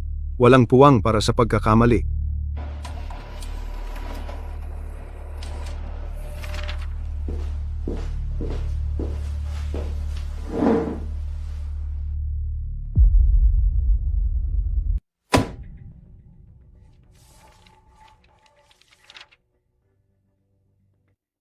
Genyo. Ang genyong ideya. Captain Arthur, kung magtatagumpay ang planong ito, ito'y isusulat sa mga aklat-aralin sa geological mining. Arthur, gaano ba talaga kapeligroso ang planong ito? Ikaw mismo ang pupunta sa latian para ikabit ang cable? Kung may magkamali, paano ako haharap sa kapatid mo? Sa trabahong ito, walang 100% ligtas. Ito ang aking nakasulat na pangako. Aalis tayo sa kampo sa madaling araw bukas at tutungo sa kabundukan. Mag-uulat ako sa departamento ngayon din. Captain Arthur, ang yaman ng kultura ay umaasa sa iyo. Ibibigay natin ang lahat at tatapusin natin ito. Captain, lahat ng 20 tao, present. Lahat ng kagamitan ay pumasa sa 3 pressure test. Walang pagkabigo, mga lalaki. Mahalaga ang misyong ito. Ang lugar na pupuntahan natin ay ang latian ng itim na tubig, isang bitag ng kamatayan na lumulunok ng tao ng buo. Kukunin natin ang pambansang yaman ng milenyo mula sa putik. Seguruhin ang yaman, huwag susuko. Seguruhin ang yaman, huwag susuko. Suriin ang kagamitan sa komunikasyon. Sumakay na lahat sa mga sasakyan, tungo sa latian ng itim na tubig. Tara na! Hindi tayo makakapasok doon. Puro delikadong kumunoy iyan.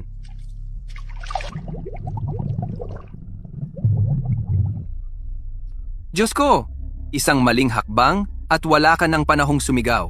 Ang high pressure na water pump na dinala natin ay masyadong mabigat, walang paraan para mailagay iyon doon.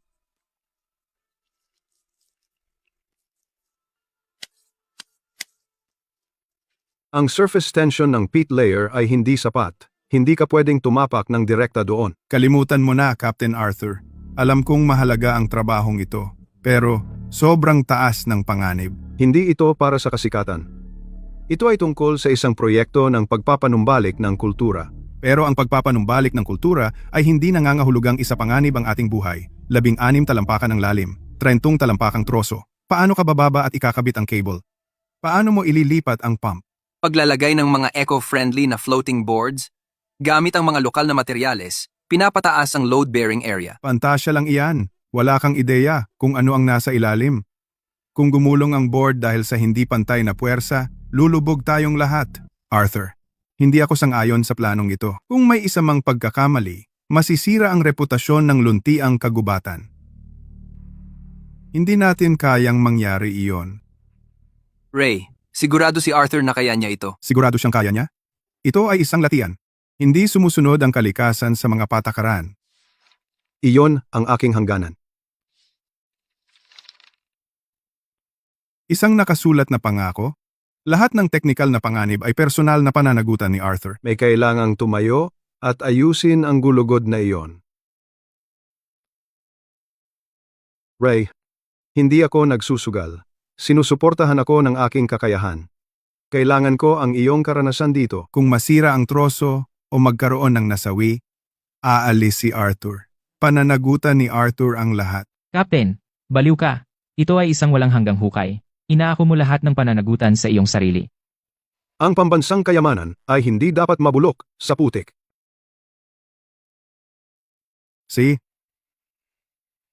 Mabuti. Naglakas loob kang gumawa ng nakasulat na pangako. Ilalagay ko ang aking buhay kasama mo ngayon. Ang kahoy ay nakarbonisa. Napakadaling masira. Ang presyon ng pag-inject ng tubig ay hindi dapat lumampas sa 43.5 C. Ang pump array ay dapat nasa ganap na pag-synchronize. Ang pump 1 ang responsable sa pagluwag sa harap na kaliwang bahagi. Ang pump 3 ang mauuna na nagbibigay ng upward liquid buoyancy. Walang sablay. Umaga na, oras na para magtrabaho. Mga lalaki, set na ang plano. Ngayon, opisyal tayong papasok sa latian ng itim na tubig. Handa sa kahit ano. Iba ang pagkakataong ito. Hindi lang tayo dapat manatiling buhay, kundi pangalagaan din ang pambansang yaman ng milenyo na ito. Tinatawag ko itong paraan ng water buoyancy. Ben, pangunahan mo ang Team 1. Ikaw ang bahala sa paglalagay ng load-bearing na lumulutang na tabla. Gary, trabaho ng Team 2 ay paglalagay ng high-pressure na tubo ng tubig, diretso sa ilalim ng putik. Makinig kayo. Sa mga lumulutang na tabla, dapat matatag ang bawat hakbang. Walang mag-aalis ng safety rope.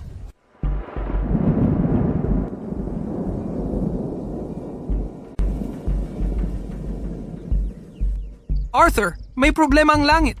Ayos lang kanina. Ngayon, mabigat na sa ulan. Captain, bumababa ng mabilis ang presyon ng hangin. Bagyo? Ang matinding panahong ito ay madaling magdulot ng pagsabog ng marsh gas.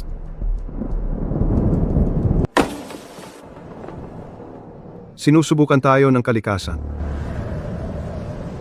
Kung susuko tayo ngayon, Hindi na tayo makukuha ang troso na iyon.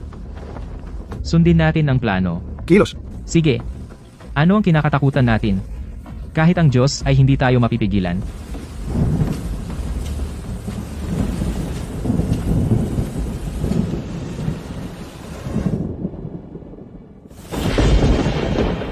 Arthur, may problema tayo.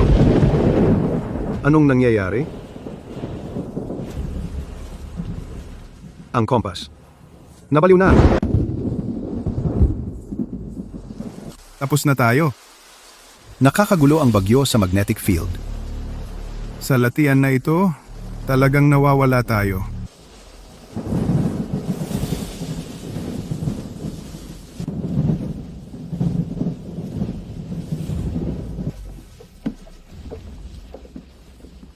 Ben, Subukan mong makuha ang tamang direksyon. subukan ang lokator. Walang signal. Itong kakilakilabot na lugar, wala kahit isang palatandaan. Kahit saan tayo pumunta, hindi tayo makalabas. Kahit saan tayo pumunta, hindi tayo makalabas. Ang tubig ay lumalalim.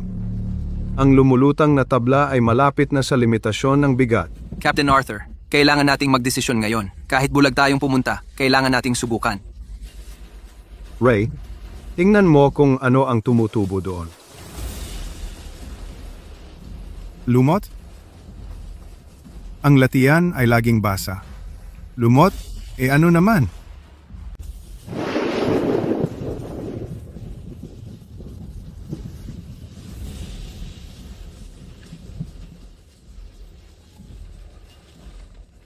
Ito ang aming kompas. Nahanap ko na.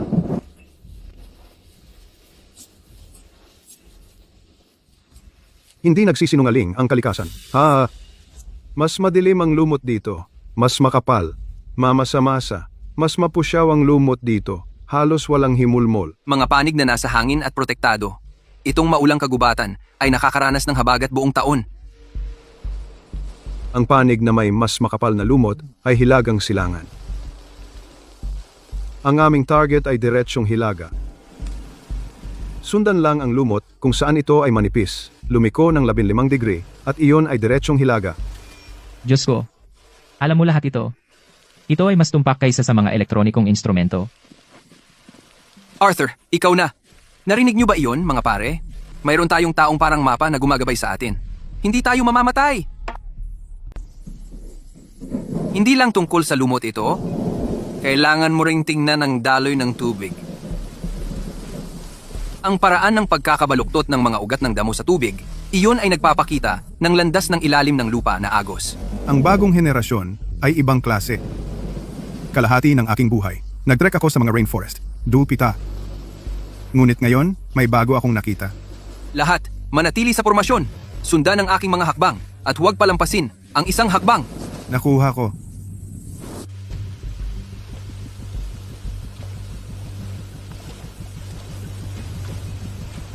Ben, may butas sa harap kaliwa. Palawigin ang lumulutang na tabla sa kanan. Pansinin ang kulay ng damo sa tubig. Kung saan ang kulay ay dilaw, iyon ang pinakamalambot na layer ng putik. Huwag kang tumapak doon. Roger! Group 2, palawigin ang lumulutang na tabla sa kanan. Captain Arthur, ang iyong paningin ay mas matalas pa kaysa sa sonar.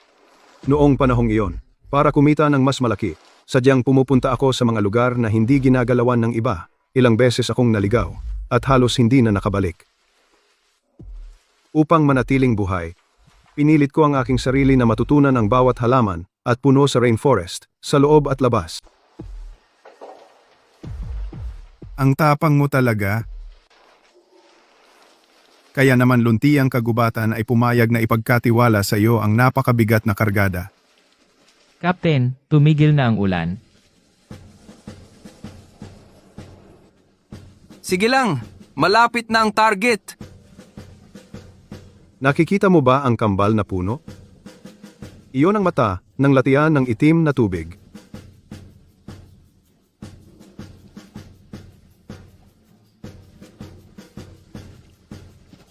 Sa wakas, nakarating din.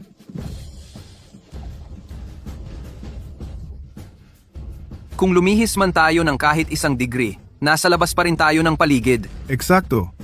Ito ang eksaktong coordinate sa mapa.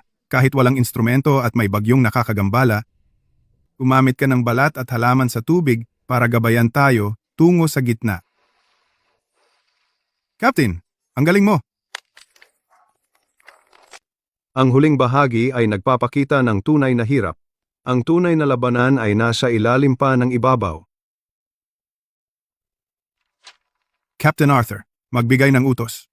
Kung mahanap natin ang tamang lugar, gagawin natin ang natitirang trabaho tama.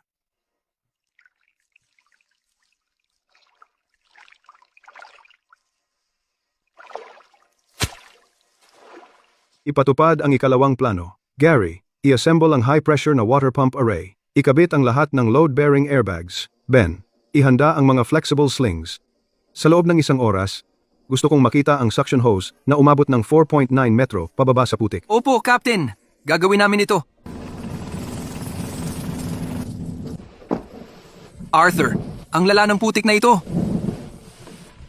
Itinulak lang namin ito ng 61 sentimetro at parang naipit sa isang bisagra. Hindi na namin ito maipitulak pa. Captain, pareho dito. Sa ilalim ng itim na putik na ito, para itong mga bloke ng semento. Ito ang epekto ng vacuum negative pressure na natatangi sa mga peat layer. Kung mas malalim ang pagpunta, mas malakas ang suction. Kung pilitin natin itong ibaba gamit ang martilyo, yuyuko ang tubo. Huwag mong pilitin. Gamitan ng husay. Panoorin mo kung paano ko ginagawa. Tratuhin mo ito parang tornilyo.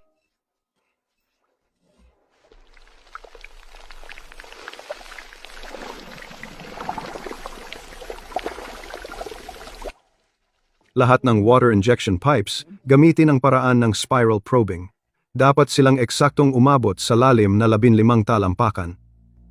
Tumigil ng 61 sentimetro sa itaas ng bogwood. Sige, na. Spiral probing, simulan.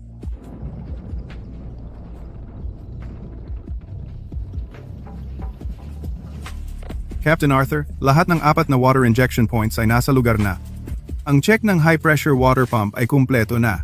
Handa nang umalis anumang oras. Buksan ang inlet valve ng bomba.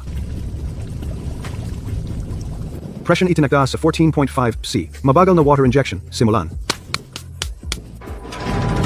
Bomba 1, nagsisimula. Presyon sa 14.5 psi. Bomba 2, nagsisimula. Normal ang presyon.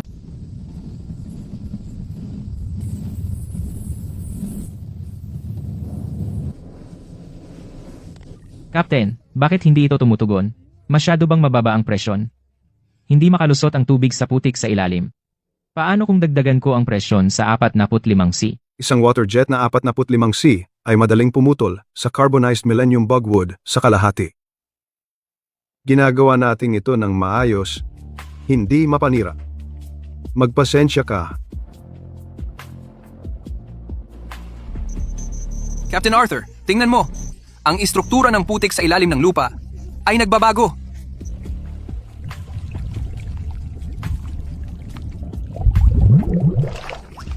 Arthur, mga bula, ang putik sa ilalim ay lumuluwa.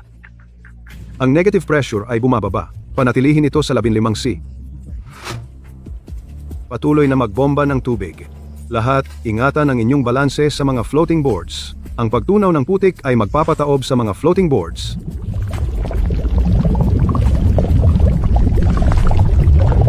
Bumaba ng mabilis ang suction.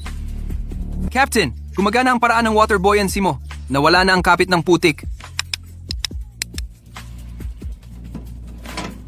Pinakalaglang ang lupa.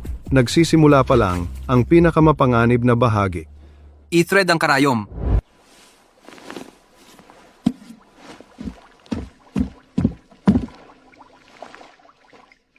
Ben, pumwesto sa harap na kaliwa. Gary, pumwesto sa likod na kanan.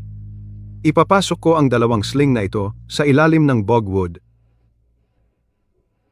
16 na talampakan sa ilalim ng lupa. Hindi natin makita ang kahoy. Pakiramdam lang. Arthur, sobrang delikado nito.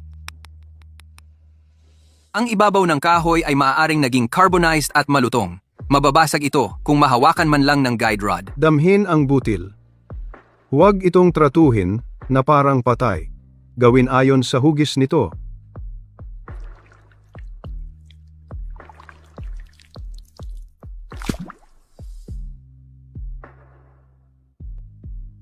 Naabot na ang ilalim. Parang matigas. May maliliit na uka ang puno. Ito ang gilid ng puno. Ben, maghanda kang saluhin ang gabay na lubid.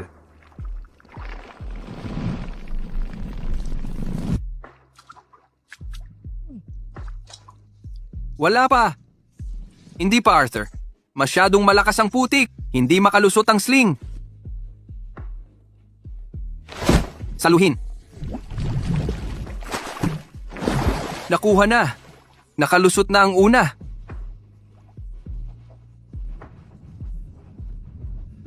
Ang galing ng kasanayan. At narito na ang pangalawa. Captain Arthur, manatiling matatag.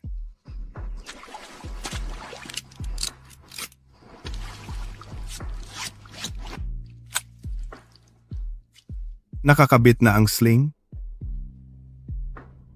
Ray, simulan ang high pressure pump. Palakihin ang mga buoyancy bags. Nakabukas na ang pump. Nagpapalaki na.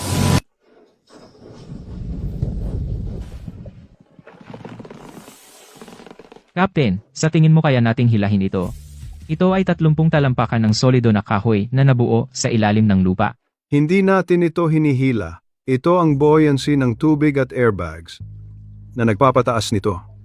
Ang kapangyarihan ng kalikasan ay mas maaasahan kaysa sa brutal na mekanikal na puwersa. Gumagalaw na. Arthur, ang troso ay tumataas. Lumabas na. Talagang lumabas na. Walang kahit isang putol. Kahit ang pinakalabas na balat ay ganap na buo. Mga kaibigan, Nagawa natin. Maghanda para hilahin ang lambat. Iuwi na natin ang pambansang kayamanan.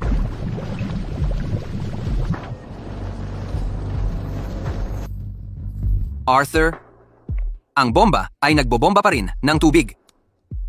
Ang layer ng putik ay nagiging likido. Talagang maayos. Ang suction ay halos wala na. Captain Arthur, ang mga airbag ay puno na sa buoyancy. Susunod, kailangang gamitin ang makina para bunutin ito. Operator ng crane, I report ang hydraulic readings. Normal lahat ng hydraulics. Handa ng buhatin kahit kailan. Sa wakas, lumalabas na ito sa tubig. Ang gandang 30 talampakan. Makikita na natin ang buong bagay sa lalong madaling panahon. Huwag magpabaya. 2 katlo na ang palabas. Intact ang ibabaw ng kahoy. Sandali. Captain Arthur, ang anggulo ng karga sa kanang tali parang may konting sira.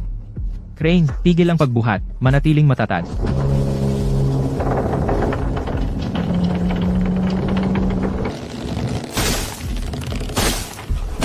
Pumutok na. Pumutok ang kanang anchor cable. Sumusubsob ang crane. Takbo! Captain, hindi stable ang crane. Tumataas ang counterweight. Kung hindi natin pakakawalan ng kaliwang cable ngayon, babaligtad ang buong crane at crew sa putik. Sabihin sa kanya na putulin ang kaliwang cable. Hindi natin pwedeng ipagsapalaran ang buhay ng tao para lang sa isang pirasong kahoy. Sa pinakamasamang sitwasyon, hahayaan natin itong lumubog pabalik. Huwag mong putulin ang kable na bakal. Putulin ang kadena. Arthur, baliw ka. Ito ay kasalukuyang nasa ilalim ng matinding di pantay na presyon. Kung putulin natin ang kable, sa sandaling bumagsak ito pabalik sa putik. Ang malaking puwersa ng impact ay hahatiin ito sa dalawa. Apakan ang preno at hawakan. Punuin ang tangke ng ballast hanggang sa maximum. Patatagin ang sentro ng grabidad. Sige, i-max out ang tubig ballast.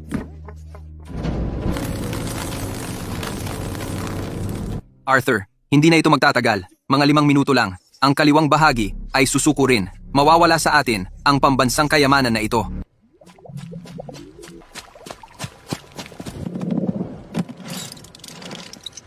Ben, Itali mo ako sa linyang pangkaligtasan. Anong ginagawa mo? Patay ang bomba ng tubig sa ilalim. Ang layer ng putik ay naninigas muli. Kung lulukso ka ngayon, parang tumatalon sa isang tagahalo ng semento. Madali kang maipit sa putik at hindi ka makakalabas. ito lang ang pagkakataon. Sa gitna ng troso, may natural na uka. Kung sumisid ako pababa at ikabit ang backup lock sa joint na iyon, maaari nating ibalik ang balanse. Arthur, Masyadong malalim. Wala akong makita sa maputik na tubig na ito. Paano mo mahahanap iyong node?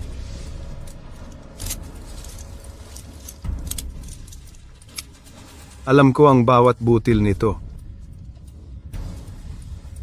3 minuto lang. Kapag lumipas na ang 3 minuto, kahit nakakabit o hindi, hilain mo na lang ako pataas. see? Ako na ang magpaluwag ng lubid. Kailangan mong makabalik ng buhay, bata. 183 cm pababa. 61 cm sa kanan. Nahanap ko na.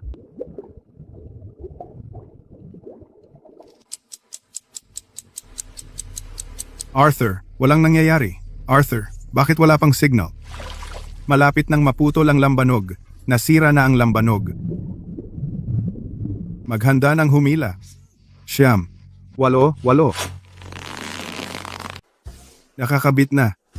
Bunutin mo. Nagsenyas na siya. Hilahin mo si Captain Arthur ngayon.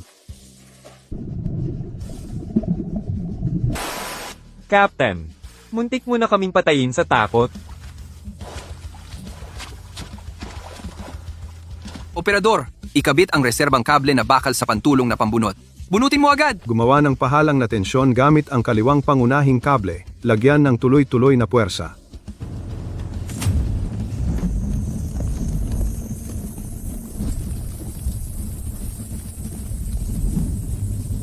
Tuwid na! Matatag na ang sentro ng grabidad. Panatilihing magkasabay ang dalawang aksis. Unang hagdan, iangat, labas sa tubig.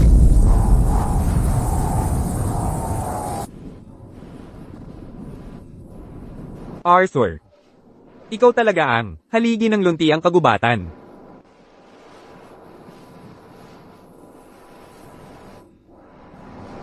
Ben, handa nang tanggapin ang plataporma para sa maayos na paglapag. Uuwi na tayo.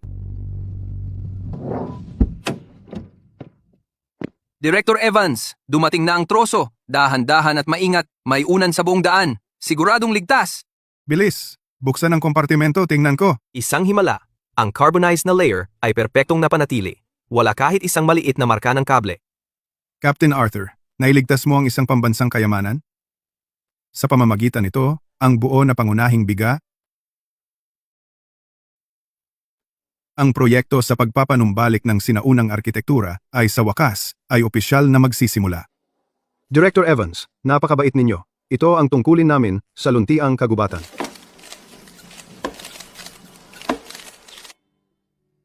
Ngayon, nais naming magbigay ng espesyal na pasasalamat sa luntiang kagubatan, lalo na kay Captain Arthur, para sa kanyang pambihirang kakayahan at tapang sa pagtatapos ng imposibleng misyon.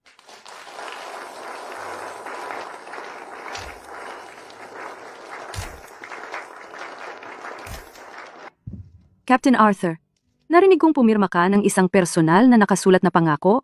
Ibig sabihin kung bumagsak ka, mapapahiya ka, hindi ka ba natakot noon?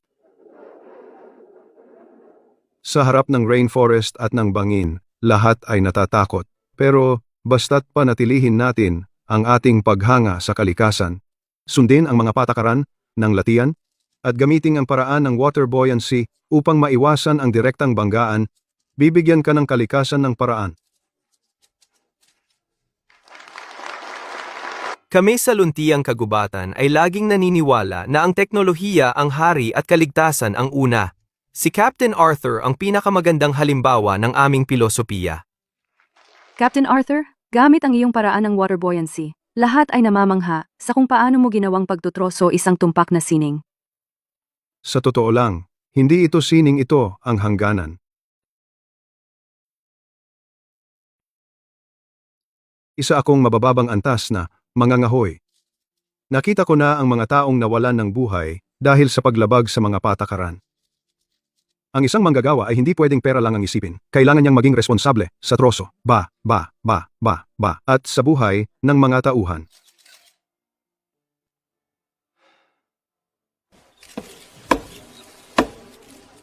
Napakaganda mong pagkakasabi. Magandang pananaw iyan.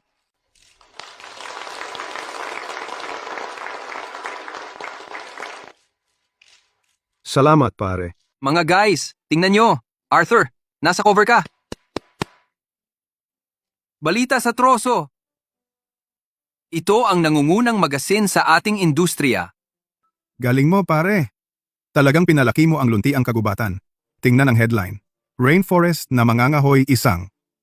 Master na artisan na gumagalang sa kalikasan. A.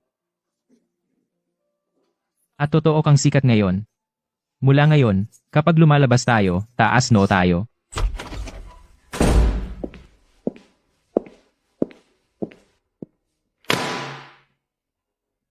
Tapos ka na ba sa magazine? Kung tapos ka na, bumalik na sa trabaho. Arthur, malaki ka na ngayon. Isang huwaran. Walang selebrasyon ngayon? Ang karangalan ay nasa pader lang. Pero ang kasanayan ang kasama mo. Sa susunod na buwan, magsisimula tayo ng bagong lugar ng gubat. Mas mahirap ang terrain kaysa dati. Kung ang chainsaw ng sinuman ay hindi maayos na napanatili at nagdudulot ng issue sa kaligtasan, gagawa tayo ayon sa pamamaraan. Gumising kayo, magsisimula na tayo. Roger, Captain Arthur. Hindi kita bibiguin. Handa na ako anumang oras.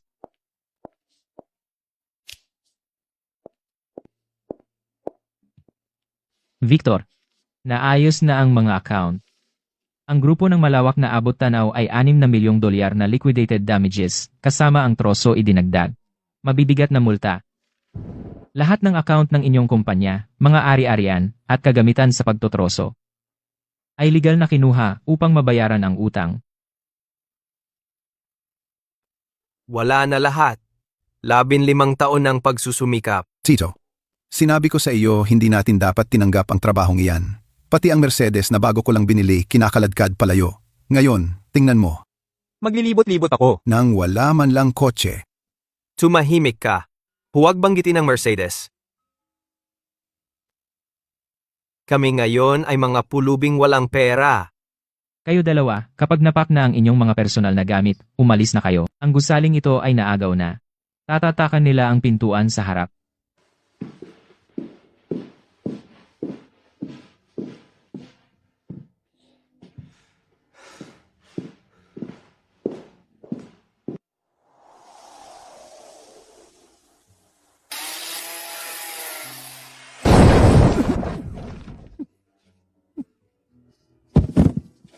Tito, tatawag ako ng sasakyan. Sobrang bigat ng kahon na ito.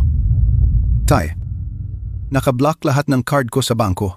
Hindi na ako makagamit ng app para sa masasakyan. Tara, sumakay na lang tayo ng bus.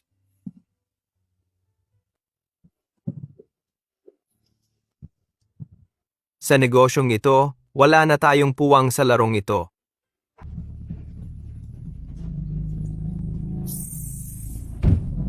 Hoy, lahat!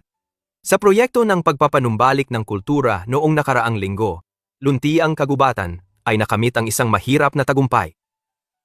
Hindi lamang nito nailigtas ang pambansang yaman ng milenyo, kundi ginawa rin nito ang Luntiang Kagubatan bilang nangungunang kumpanya ng troso sa buong bansa. Ang pinakamalaking kredito ay napupunta sa isang kilala nating lahat. Ang lupo ng mga direktor ay nagkakaisang inaprubahan ito. Formal naming itinalaga si Arthur Morgan bilang pangkat ng Luntiang Kagubatan Executive Vice President. Siya ang ganap na mamamahala sa pagtutroso ng grupo at sa teknikal na RD. Karapat-dapat, ang aming departamento ng pagtutroso sa wakas ay mayroon ng isang tunay na nangungunang ehekutibo. Arthur, ang galing mo. Salamat Mr. Sterling. Salamat sa lahat para sa inyong tiwala. Ipinapangako ko sa lahat hanggat ako ay nasa luntiang kagubatan, kaligtasan ang ganap na tuntunin. Sumunod sa mga tuntunin, igalang ang kalikasan. Sa ganitong hanap buhay natin, kikita tayo ng marangal at masisiyahan sa matatag na buhay magpakailanman.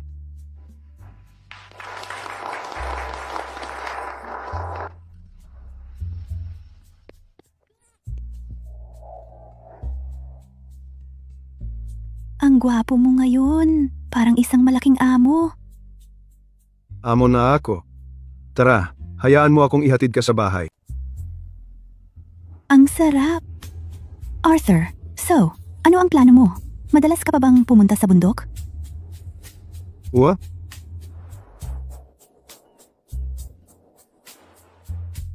Nagtatayo ang kumpanya ng isang espesyal na proteksyong ekolohikal at pagtutroso instituto ng pananaliksik. Kailangan kong personal na sanayin ang mga bago. Kailangang panatilihing buhay ang kakayahan ng mga veterano. Pero kailangan nating gamitin ang pinakasiyentipiko at pinaka-hindi mapanirang paraan upang maipasa ito. Sa tingin ko, ang ginagawa mo ngayon ay talagang kahanga-hanga.